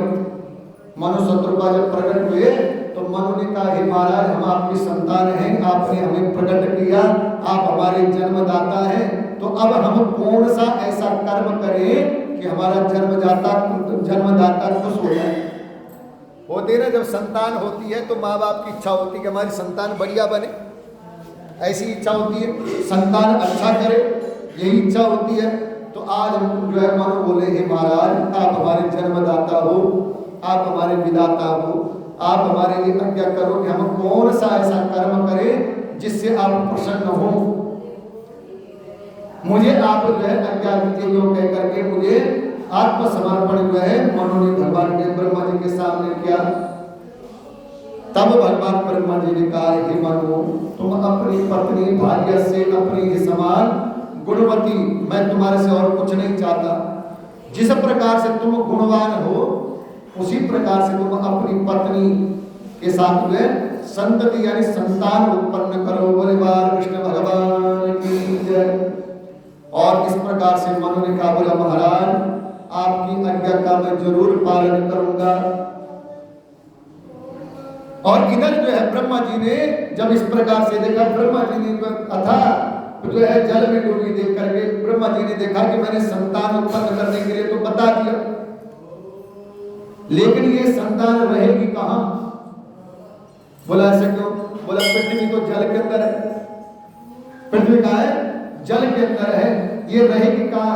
देर तक मन में सोच रहे कि इसे कैसे, पृथ्वी को बाहर कैसे निकालूंगा। एक तरफ मनु को आदेश दे दिया और दूसरी तरफ जो है मन में विचार कर रहे कि मैंने सृष्टि बनाने के लिए तो बोल दिया, अभी तक जितने पुत्र हैं वो तो जो है उनको पृथ्वी की जरूरत नहीं है। ये जितने 10,000 पुत्र थे, मनु थे, शत्रुपा थी, लेकिन अब ये जिसको जन्म देगा मनु और शत्रुपा, तो ये संतान ये रहेगी कहां? ऐसा चिंता कर रहे थे। जिस समय सोच ही रहे थे, पृथ्वी जल में डूबने के कारण से रसातल में चली गई। एक बार पृथ्वी जल में डूब गई और पृथ्वी रसातल में चले गई। सर्वशक्तिमान श्री हरि ही मेरा यह काम पूरा कर सकते हैं। भगवान ब्रह्मा जी सोच रहे हैं कि इस पृथ्वी को अगर बाहर कोई निकाल सकता है तो भगवान ही निकाल सकते हैं, इसके अलावा कोई पृथ्वी का भला नहीं कर सकता है। बोले बालकृष्ण भगवान की जय। और इतना सोच ही रहे थे, जोर से ब्रह्मा जी को जो है छींक आई। छींक समझते ना?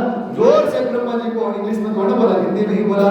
बोले बालकृष्ण भगवान की जय।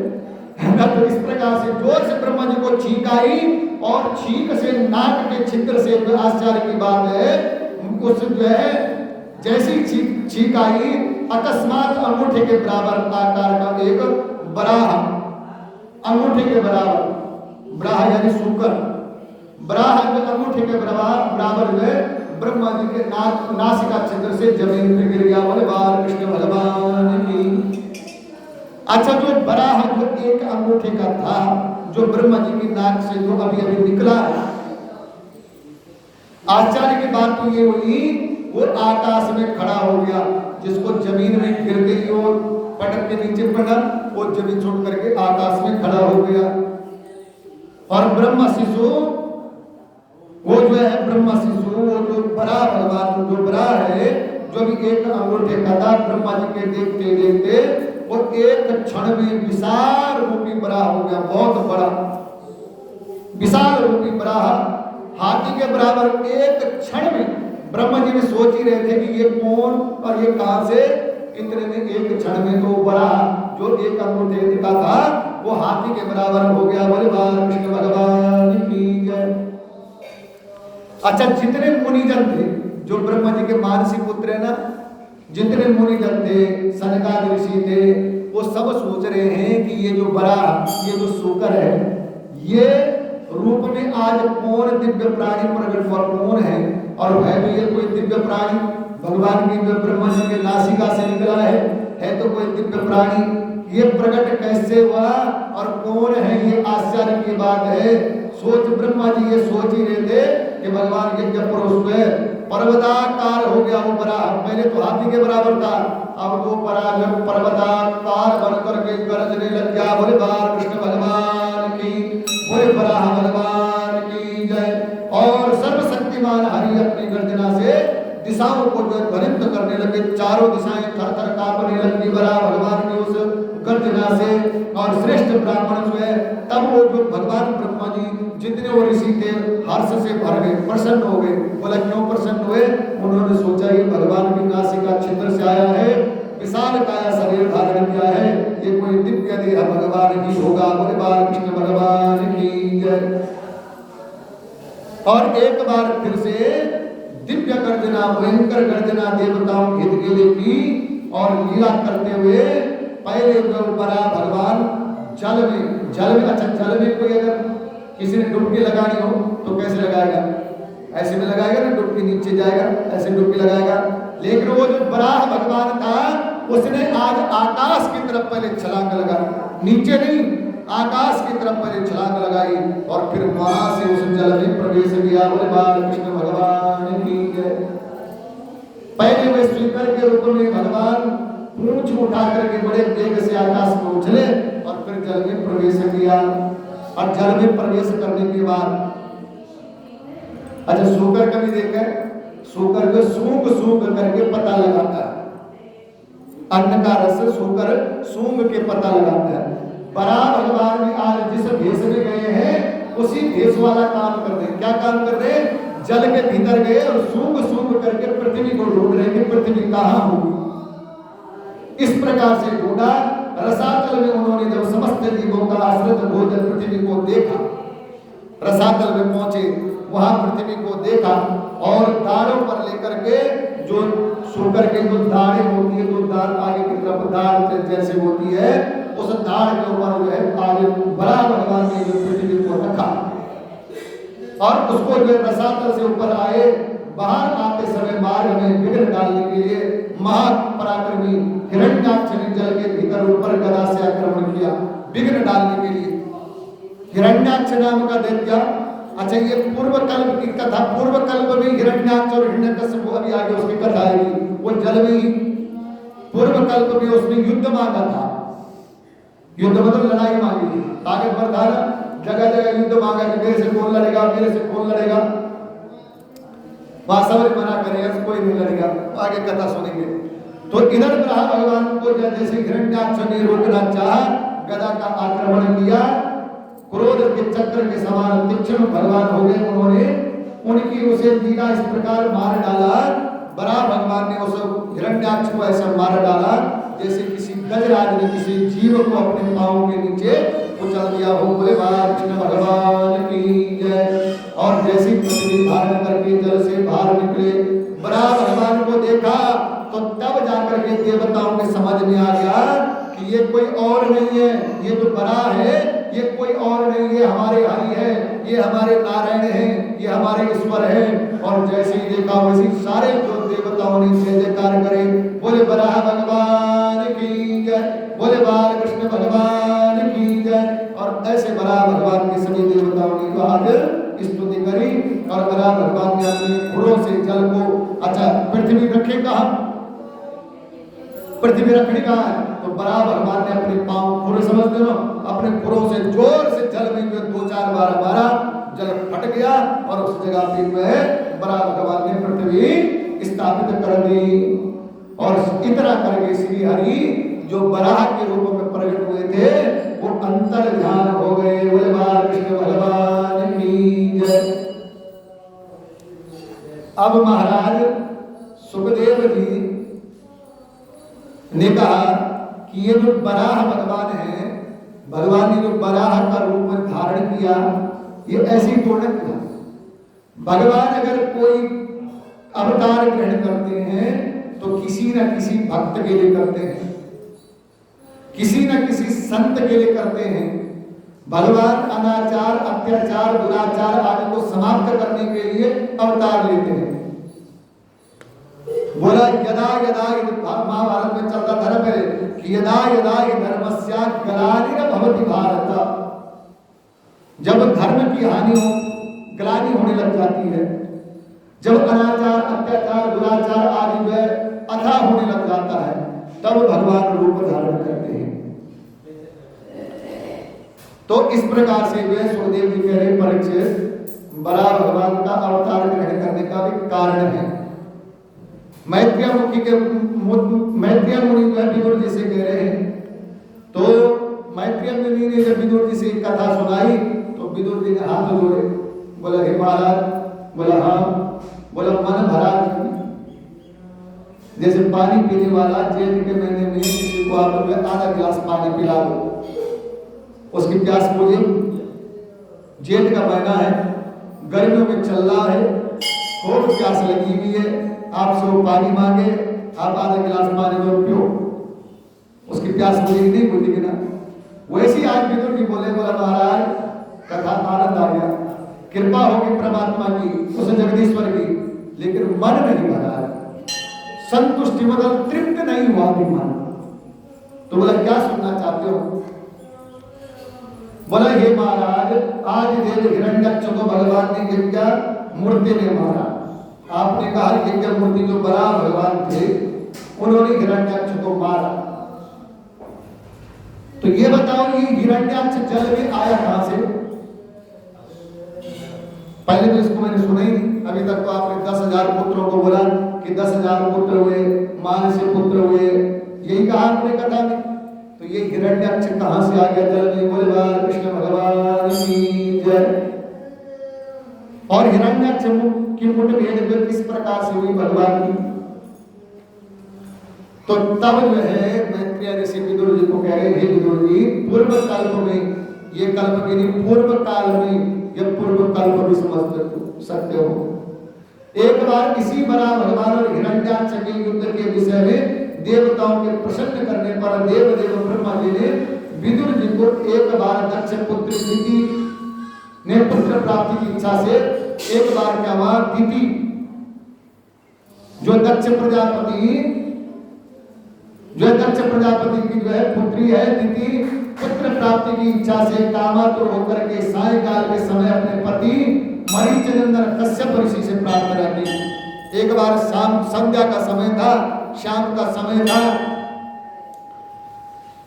जो दक्ष की पुत्री है दिति, उसने जो है एक बार अपने जो है पति कश्यप ऋषि से जो है प्रार्थना की, मुझे संतान चाहिए, मुझे संतान चाहिए। अच्छा, कश्यप ऋषि जो हर समय भगवान का चिंतन में रहते, कश्यप ऋषि जो भगवान के ध्यान में रहते, समय बहुत कम है कश्यप ऋषि के पास, तो इसलिए मैं आज जो है दिति ने जिद कर दी कि मुझे संतान चाहिए। जब इस प्रकार से कहा किया तो सूर्यास्त का समय जान करके अन्नशाला में ध्यानस्थ होकर के बैठ गए। सूर्यास्त का समय था, कश्यप ऋषि ने समझाया दिति को कि रहने दो, अभी संतान प्राप्ति का जो है हर चीज का एक समय होता है, संतान प्राप्ति का ये समय नहीं है। समझाया, दिति को समझाने की चेष्टा करी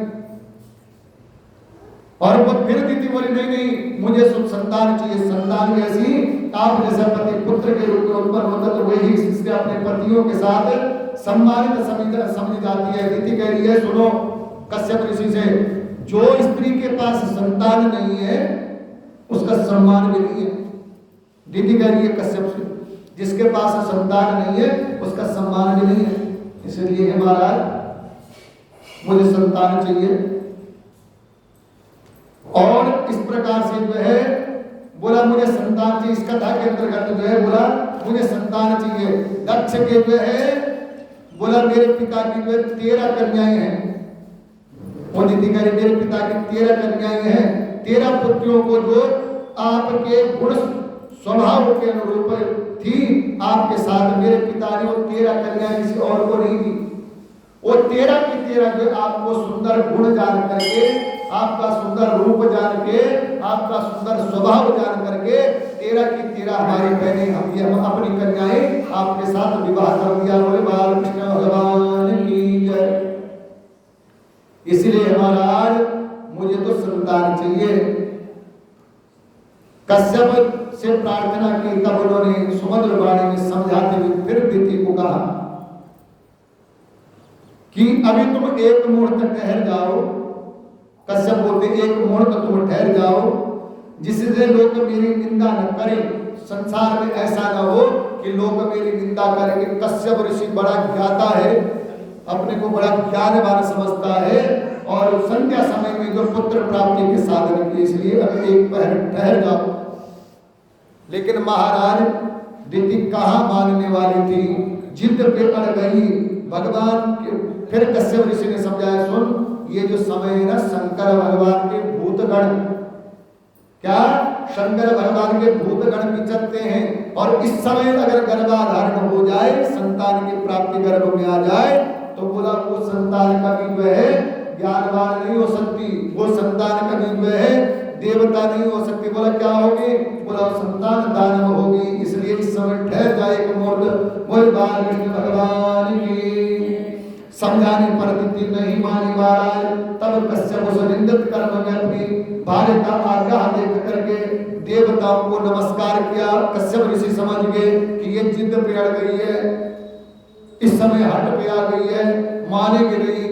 देवताओं से क्षमा याचना करी, देवताओं से प्रार्थना करी और दिति के साथ जो है बोला रमण करते हुए जो है दिति के साथ रमण करते हुए समय बिताया।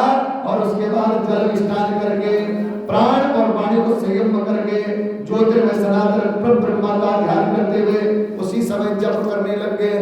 संध्या के बाद फिर से स्नान किया और उस पर ब्रह्मा में सब जो है तीन अपना ध्यान लीन कर दिया। बोले बाल कृष्ण भगवान की जय। अब इधर जो है दिति ने जब ये कर्म हो गया, दिति को भी लज्जा आ गई। दिति ने बोला मैंने अपने पति की बातों को नहीं माना। और फिर पति ने जो जो समझाया था वो समझ में आया कि शंकर भगवान के जो है गण इस समय में उनका समय है। तो इस समय जो है दिति ने जब ये समझा, महाराज उसी समय में है दिति क्षमा याचना करती है, ध्यान करती है, परमात्मा से प्रार्थना करती है। बोला प्रभु हे ब्रह्मन स्वामी मैंने आपका अपराध किया है, किंतु हे प्रभु मेरा गर्भ नष्ट न करे। किससे प्रार्थना करिए? शंकर भगवान के गणों से मेरा गर्भ कहीं नष्ट न हो जाए। उग्र रुद्र रूप महादेवों को नमस्कार करती हूँ। हे रुद्रदेव और हे रुद्रदेव के गणों में तुम्हें प्रणाम करती हूँ। ऐसी कृपा करना कि मेरा गर्भ कहीं नष्ट न हो जाए, इसलिए आपसे क्षमा याचना मांगती हूँ। प्रजापति कश्यप ने सायंकालीन संध्या वंदनादि कर्म से निवृत्त होने कर दिति में थर थर कांपती। अब उस समय जो है उसके बाद कश्यप जब आए तो दिति में थर थर कांपने लगी। तुम्हारा चित्त तब जो है प्रजापति कश्यप ऋषि ने कहा हे दिति तुम्हारा मन तुम्हारा वेद तुमने जो अपने में संयम नहीं रखा, इसीलिए देवताओं की भी अवहेलना करी। अधम पुत्र, अब तुम्हारे गर्भ से जो भी पुत्र उत्पन्न होंगे ना वो पुत्र अधम होंगे। कौन कह रहे हैं? कश्यप ऋषि कह रहे हैं तुम्हारे गर्भ से जो भी पुत्र जो है जन्म लेंगे वो अधम होंगे। ऐसे पुत्र होंगे जिनको देख करके जो है देवता का मनुष्य भी रोएंगे, जो देवताओं को सताएंगे, जो मनुष्यों को सताएंगे। ऐसे अधम पुत्र जो तुम्हारे गर्भ से प्रकट होंगे, जन्म लेंगे। बोले बाल कृष्ण भगवान की। और इस प्रकार से जो है जब कहा कि तुम्हारे जो पुत्र जो है अधम होंगे, तुम्हारे पुत्र दुष्ट स्वभाव के होंगे, देवता और मनुष्य भी त्राही कर देंगे, ऐसे पुत्र होंगे।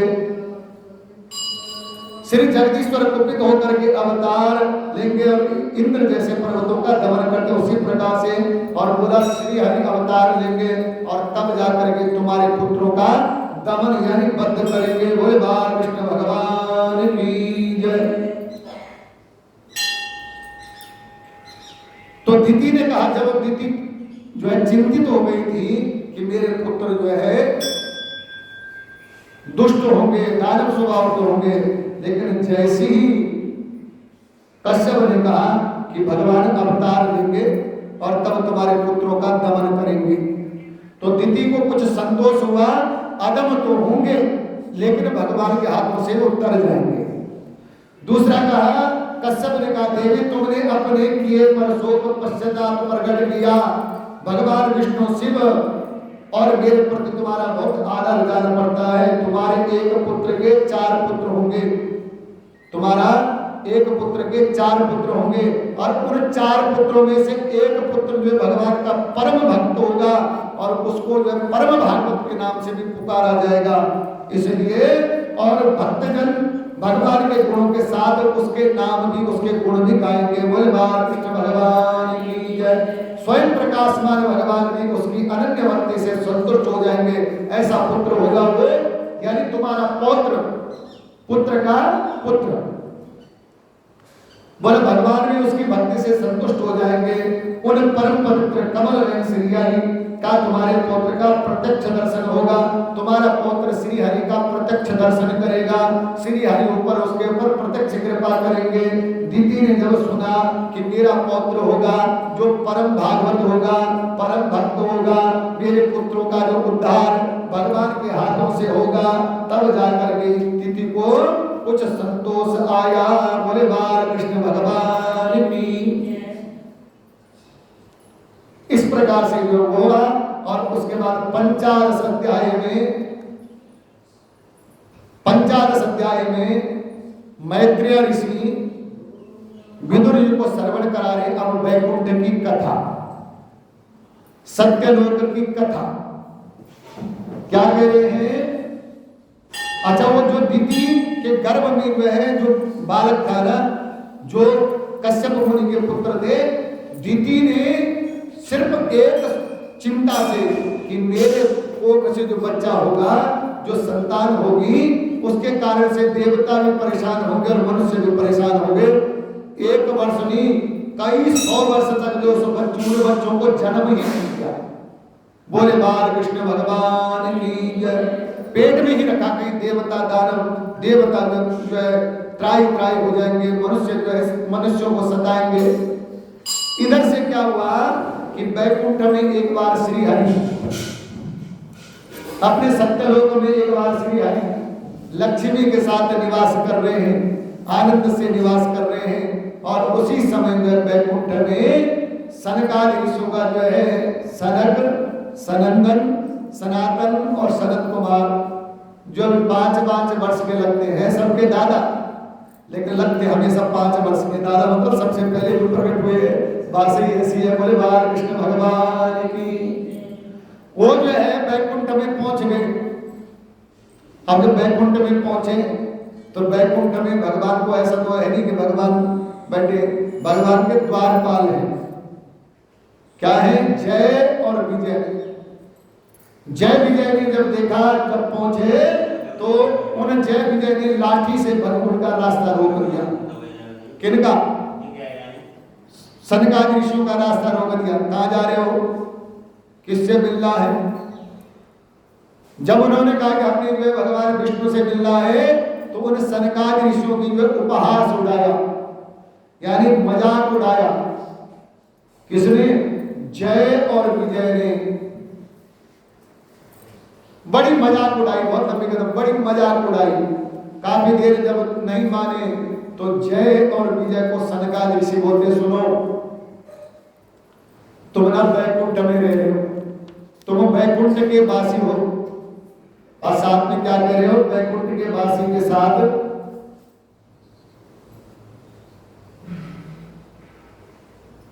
तुम वैकुंठ के वासी हो और तुम वैकुंठ में जो भगवान के छत्र छाया में रह रहे हो और भगवान के द्वारपाल हो। लेकिन हे जय विजय, तुम भगवान के द्वारपाल तो हो, लेकिन तुम्हारे लक्षण भगवान के द्वारपाल के नहीं है। जिस प्रकार से भगवान के द्वारपाल होने चाहिए वैसे तुम्हारे लक्षण नहीं है। इसलिए जय और विजय, हम तुम्हें श्राप देते हैं, जाओ, तुम्हारा इस वैकुंठ से पतन हो जाएगा और तुम दानव योनि में चले जाओगे। बोले बाल कृष्ण भगवान की जय। अच्छा, ये चर्चा चल ही रहे थे कि वैकुंठाधिपति हमारे प्रभु लक्ष्मी नारायण ने अंदर सुन लिया कि बाहर कोई परम ऋषि आए, दौड़ते हुए भागते हुए इनके पांव बाहर पहुंच गए दिल्ली पे। बोले बाल कृष्ण भगवान की जय। हाथ जोड़े, सनकादि ऋषियों से प्रणाम किया, सनकादि ऋषियों को क्षमा याचना करी, हे प्रभु मेरे ये जो द्वारपाल है इनसे भूल हो गई है। और सनकादि ऋषियों ने भी प्रणाम किया वैकुंठाधिपति को। तब जय विजय भी थर थर कांपने लग गए। तो भगवान सनकादि ऋषियों से भगवान ने कहा, हे महाराज, ये मेरे द्वारपाल है, इन्होंने मेरी जो है मेरा भी सोच के नहीं कुछ समझ के इन्होंने जो है आपका मेरा सोचना चाहिए था कि ये वैकुंठ में रह रहे हैं, फिर भी इन्होंने आपका उपहास उड़ाया है, हम क्षमा प्रार्थी है। जब इस प्रकार से भगवान ने कहा तो सनकादि ऋषियों ने कहा, प्रभु आप तो जगत के आधार हो, लीला पुरुष तो आप ही हो। तो तब भगवान ने समझ लिया कि सनकादि ऋषियों ने जो श्राप दे दिया वो वापस नहीं हो सकता है। तो तब का प्रभु आपने श्राप दिया है, लेकिन मैं अपने भक्तों के लिए कहीं भी जाने के लिए राजी हूँ। अगर ये इनका पतन होगा, ये दानव बनेंगे, तो दानव योनि से तारने के लिए मैं मानव बनूंगा। बोले बाल कृष्ण भगवान की जय। मेरे जय विजय, अगर वे यहाँ से पतन होगा, अगर ये दानव बनेंगे, इनको तारने के लिए, क्योंकि मेरे भक्त हैं, मैं स्वयं मानव बनूंगा और अपने भक्तों को वहां से निर्मल तार के लिए आऊंगा। बोले बालकृष्ण भगवान की। इस प्रकार से जो जय और विजय की जो है कथा जो है श्रवण कराई। श्री हरिकरण को देख करके सनकादि मुनीश्वरों ने सिर झुका करके उसके बाद प्रणाम किया। जय विजय का उसके बाद वैकुंठ से पतन हुआ। जय विजय का वैकुंठ से पतन हो गया, क्योंकि ऋषियों का श्राप, महाराज ऋषि श्राप ऐसा है कि तत्क्षण फलयुक्त होता है, समय नहीं लगता। तो उसके बाद जो है जय और विजय का जो है वैकुंठ से पतन होता है। कैसे? ब्रह्मा जी ने कहा, देवगण जब मेरा योग निष्ठा सनकादि मुनियों ने इस प्रकार स्तुति की, तब वैकुंठ निवास हरि ने उनके प्रशंसा करते हुए कहा, भगवान ने कहा, हे जय विजय मेरे पार्षद है, इन्होंने मेरे कुछ भी परवाह न करके बहुत बड़ा अपराध किया है। चाहे अपराध किया है, आप लोगों से प्रसन्नता की मैं भिक्षा मांगता हूँ। हे महाराज, मैं आपसे प्रसन्नता के लिए भिक्षा मांगता हूँ। ऋषियों के बाद उसके बाद भगवान ने आश्वासन दिया, बोला इतनी कृपा कीजिए कि इसका भैया निर्वासन काल शीघ्र ही समाप्त हो जाए और ये अपने अपराध के अनुरूप अधम गति को भोग कर शीघ्र ही मेरे पास लौट आए। बोला हे ऋषियों, आप इस ऐसी कृपा करो, श्राप में ये नहीं बोला कि श्राप वापस करो, लेकिन शीघ्र ही मेरे पास लौट आए। तो सनकादि ऋषियों ने भगवान की तरफ इशारा किया। भगवान ने कहा, अच्छा तो ठीक है, जाओ तुम दानव बनो, मैं पीछे पीछे आऊंगा, मानव बनूंगा, तुम्हें तार के लिए आऊंगा। इसलिए जय विजय तुम जाओ। बोले बालकृष्ण भगवान की जय। और स्वीकार कर लिया। भगवान ने कहा, अब शीघ्र ही दैत्य योनि को प्राप्त हो गए। हे जय विजय, ये हमारे ऋषियों ने जो तुम्हें श्राप दे दिया दैत्य होने का, तो ज्यादा समय नहीं लगेगा। अभी इन्होंने श्राप दिया है तो श्राप फलयुक्त भी तुरंत होगा। तुम तुरंत दैत्य योनि में जाओगे। क्रोध वेश से बड़ी एकाग्रता के कारण सुदृढ़ योग संपन्न होकर फिर जल्दी ही मेरे पास लौट आओगे। लेकिन तुम्हारे अंदर मैं एक एक्स्ट्रा चीज डाल के भेजता हूं। बोला क्या? बोला क्रोध, और उसी के कारण से तुम शीघ्र ही मेरे पास लौट आओगे। बोले बालकृष्ण भगवान की जय। फिर भगवान ने अपने अनुचरों से कहा, जाओ, मन में किसी प्रकार का भय मत करो, तुम्हारा कल्याण होगा। जय विजय से कहा, तुम चिंता मत करो,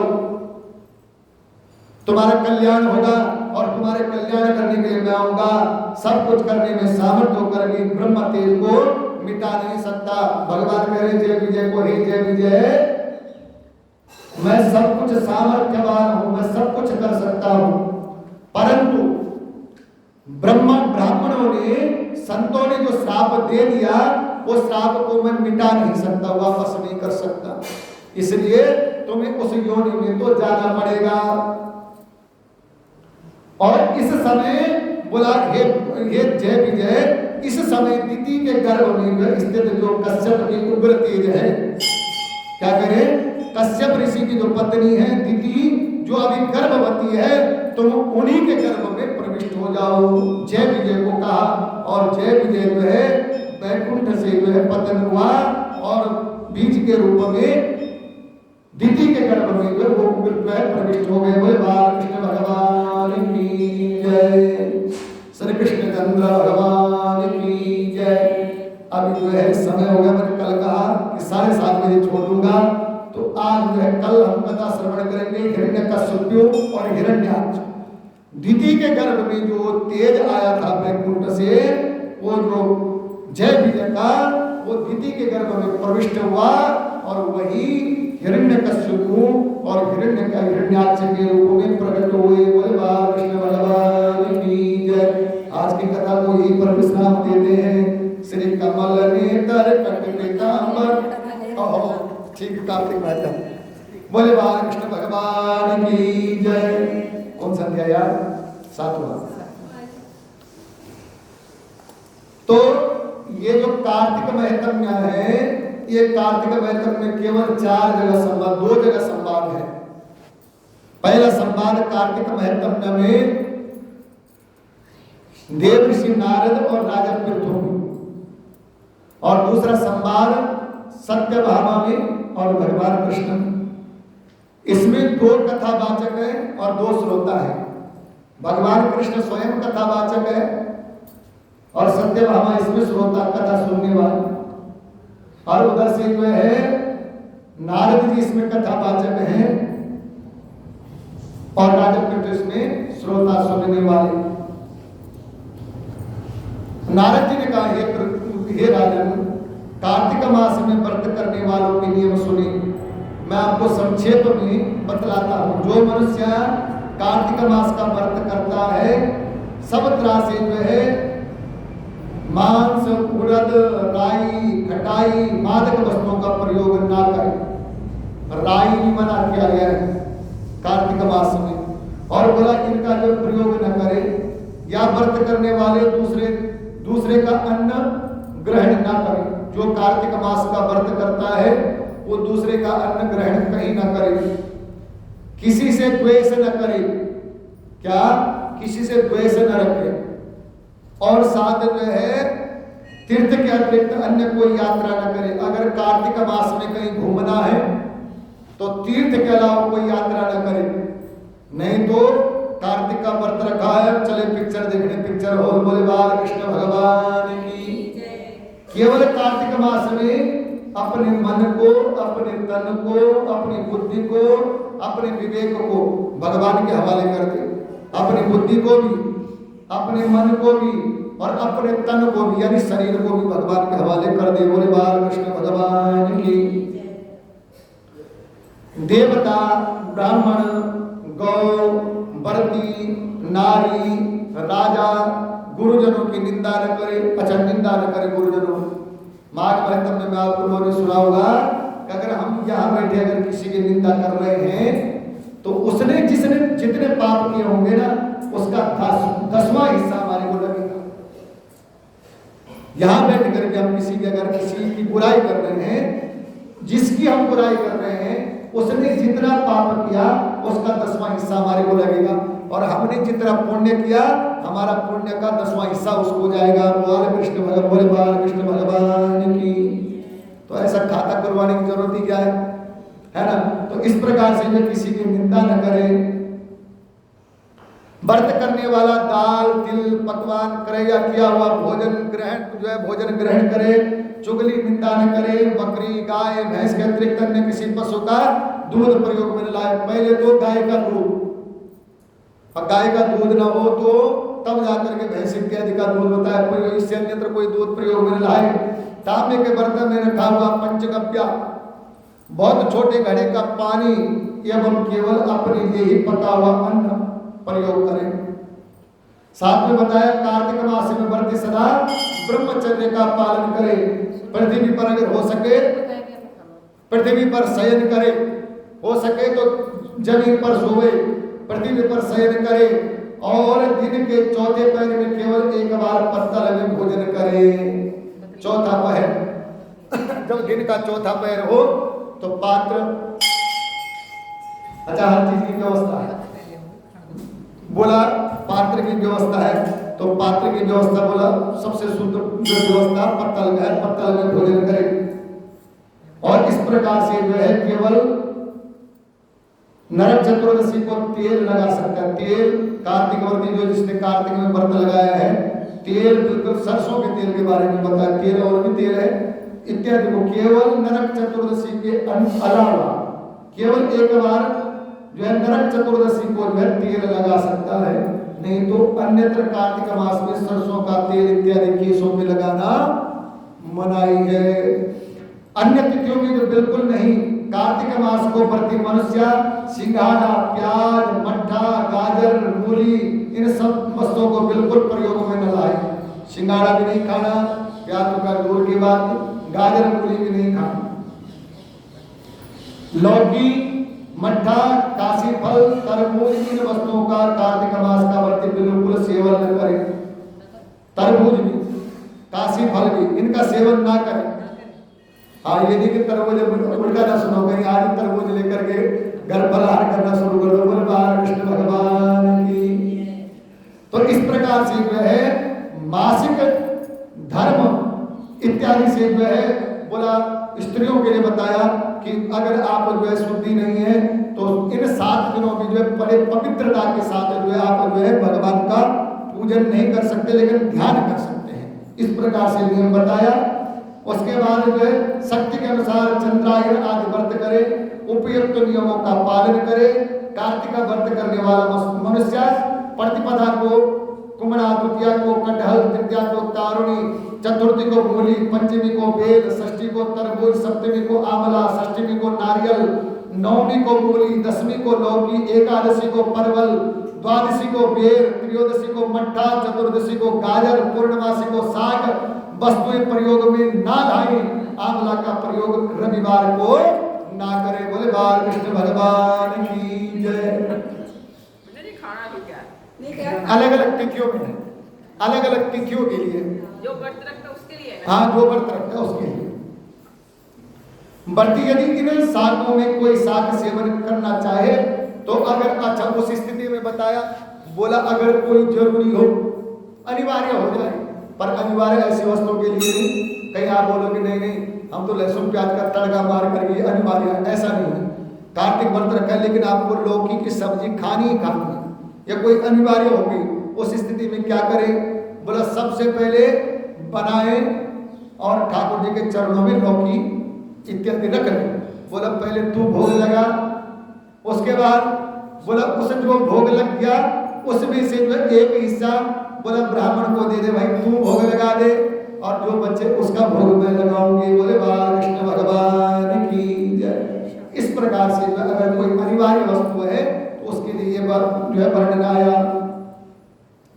कार्तिक मास का व्रत सभी में श्रेष्ठ है। इसके अतिरिक्त जितने भी व्रत यज्ञ 1000 संख्या में किए जाने में इसकी तुलना नहीं की जा सकती। जो कार्तिक का व्रत है 1000 व्रत करना और एक कार्तिक का व्रत करना एक बराबर है।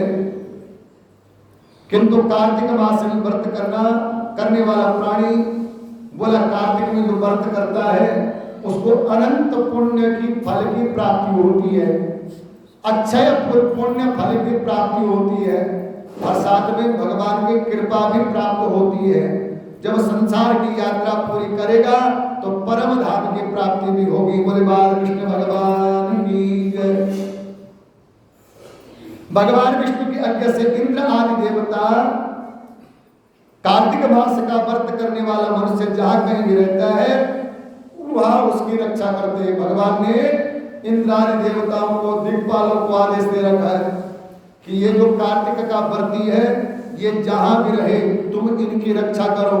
इसलिए इंद्रादि 10 दिक्पाल देवता कार्तिक व्रत करने वाले की हर जगह हर क्षेत्र में रक्षा करते हैं। इतना श्रेष्ठ कार्तिक का व्रत बताया।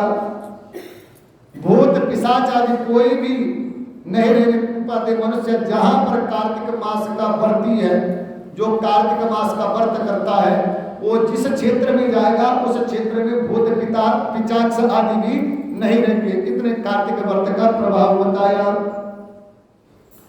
ब्रह्मा जी भी बोला जो पुण्यों का वर्णन जो है, जो कार्तिक मास का जो व्रत है इन व्रतों का पुण्यों का वर्णन ब्रह्मा भी अपने चतुर्मुख से पूर्ण नहीं कर सकते। इतना पुण्य है कार्तिक मास के व्रत का वर्णन। और इस प्रकार से यह व्रत संपूर्ण पापों को नाश करने वाला, पुत्र पौत्र और धान्य को बढ़ाने वाला कार्तिक मास का व्रत है। बोले कृष्ण भगवान की जय। और 8वें अध्याय में जो है सत्यभामा को भगवान श्री कृष्ण जो कथा श्रवण कराएंगे। वो बोले कृष्ण भगवान की जय। श्री कमल नेत्र कट पीतांबर अधर मुरली गिरधर मुकुट कुंडल कर लकुटिया सांवरे राधे वरम फूल यमुना देनु आगे सकल गोपियों के मन हरम पीत वस्त्र गरुड़ वाहन चरण सुखनित सागरम करत केल कलोल निश दिन कुंज भवन उजागरम अजर अमर अडोल निश्चल पुरुषोत्तम अपरापरम दीनानाथ दयालु गिरधर कंस हिरण कुशहरम गलफूल माल विशाल लोचन अधिक सुंदर केशवम वंशीधर वसुदेव छैया बल चलो हरि वामनम जल डूबते गज राखली लंका छेद्यो रावणम सप्तदीप नवखंड 14 भवन कीनो एक पलम द्रौपदा जी की लाज राखी कहाँ लोकमा करम दीनानाथ दयालु पूरन करुणा मैं करुणा करम कविदत्त दास विलास निश दिन नाम जप नित गरम प्रथम गुरु जी के चरण बंदो यस्य ज्ञान प्रकाशितम आदि विष्णु जुगादि ब्रह्मा सेवते शिव शंकरम श्री कृष्ण केशव कृष्ण यदुपति केशवम श्री राम रघुवर राघवम श्री राम कृष्ण गोविंद माधव वासुदेव शिवा मछ कछ वराह नरसिंह पाई मथुरा में केशव राय विराजे गोकुल बाल मुकंद जी श्री वृंदावन में मदन मोहन गोपीनाथ गोविंद जी धन्य मथुरा धन्य गोकुल जहाँ सियापति अवतरे धन्य यमुना का नील निर्मल ग्वाल सखावरे नवनीत नागर करत निरंतर शिव ब्रजि मन मोहितम कालिंदी तट करत क्रीड़ा बाल अद्भुत सुंदरम ग्वाल बाल सब सखा विराजे संग राधे भामिनी वंशी वट तट निकट यमुना मुलि देर सुहावने भज राघवेश रघुवंश उत परम राजकुमार जी सीता के पति भक्तन के गति जगत प्राण आधार जी जनक राजा पनक राख्यो धनुष बाण चल वही सती सीता नाम जाके श्री रामचंद्र प्रणाम जी जन्म मथुरा खेल गोकुल नंद के हरिनंदनम बाल लीला पतित पावन देवकी वसुदेवकम श्री कृष्ण कलमल हरण जाके जो भजे हरिचरण को भक्ति अपनी देव माधव सागर के तरन को जगन्नाथ जगदीश स्वामी श्री बद्रीनाथ विशंबरम द्वारका के नाथ श्रीपति केशवम प्रणमामि हम श्री कृष्ण अष्टपद पढ़त निश दिन विष्णु लोक सगच्छतम श्री गुरु रामानंद अवतार स्वामी कविदत्त दास समापतम श्री कूल यमुना देव आगे जल में बैठे प्रभु जी आन के नाग नागिन दोनों बैठे श्री के नागिन कहती सुनो रे बालक जाओ यहाँ से भाग के तेरी सूरत देख मन दया उपजी नाग मरेगा जाग के किसका बालक पुत्र कहिए कौन तुम्हारो ग्राम है किसके घर तुम जन्म्या रे बालक क्या तुम्हारो नाम है वासुदेव जी का पुत्र कहिए गोकुल हमारा ग्राम है श्री माता देव की जन्म्या मैनु श्री किशन हमारा नाम है ले रे बालक हथा दे कंगन कना दे कुंडल सवाल खा दिया बोरिया इतना द्रव्य ले जा रे बालक दिया नगा कोलो चोरिया क्या करा तेरे हथा दे कंगन कना दे कुंडल सवाल खा दिया बोरिया श्री मात यशोदा दही बिलोवे पावाते नाकाले दी डोरिया क्या रे बालक वेद ब्राह्मण क्या मर्या तुदा चाहू नहीं नाग दल में आन पहुँचा अब कैसे घर जा बनाई नारे पद्मनि वेद ब्राह्मण नंद जी का मैं बालका श्रीमात यशोदा दही बिलो नेत्रा मांगे कले नागदा कर चुमे भुजा मरोड़ी नागिन नाग जगाया उठो रे उठ बलवंत योधा बालक नचने को आया उठ्यो रे उठ्यो मंडी के राजा इंद्र वांगु कर जाया बाके मुकुट पर झपट कीनी श्री किशन जी मुकुट बचाया भुजा का बल स्वामी खींच लिया भुजा का बल प्रभु हरण किया हाथ जोड़ नागिनिया कहती उन बल पिया जी कहाँ गया बंसी सेत काली नाग नथिया फल फल नृत्य कराया फूल फूल मथुरा की नगरी देव की मंगल काया भगत हेत प्रभु जन्म लेकर लंका में रावण मारिया काली प्रहलाद नाग नदिया मथुरा में कंस पछाड़या सप्तदीप नवखंड 14 सभी तेरा है पसारया सूरदास प्रभु तेरा यश गावे जनाथ बन दिखाया बोल शिवांके बिहारी लाल की जय। लो जी आरती के कर जाओ। हरिम महायम चंद्रमा मनसो जा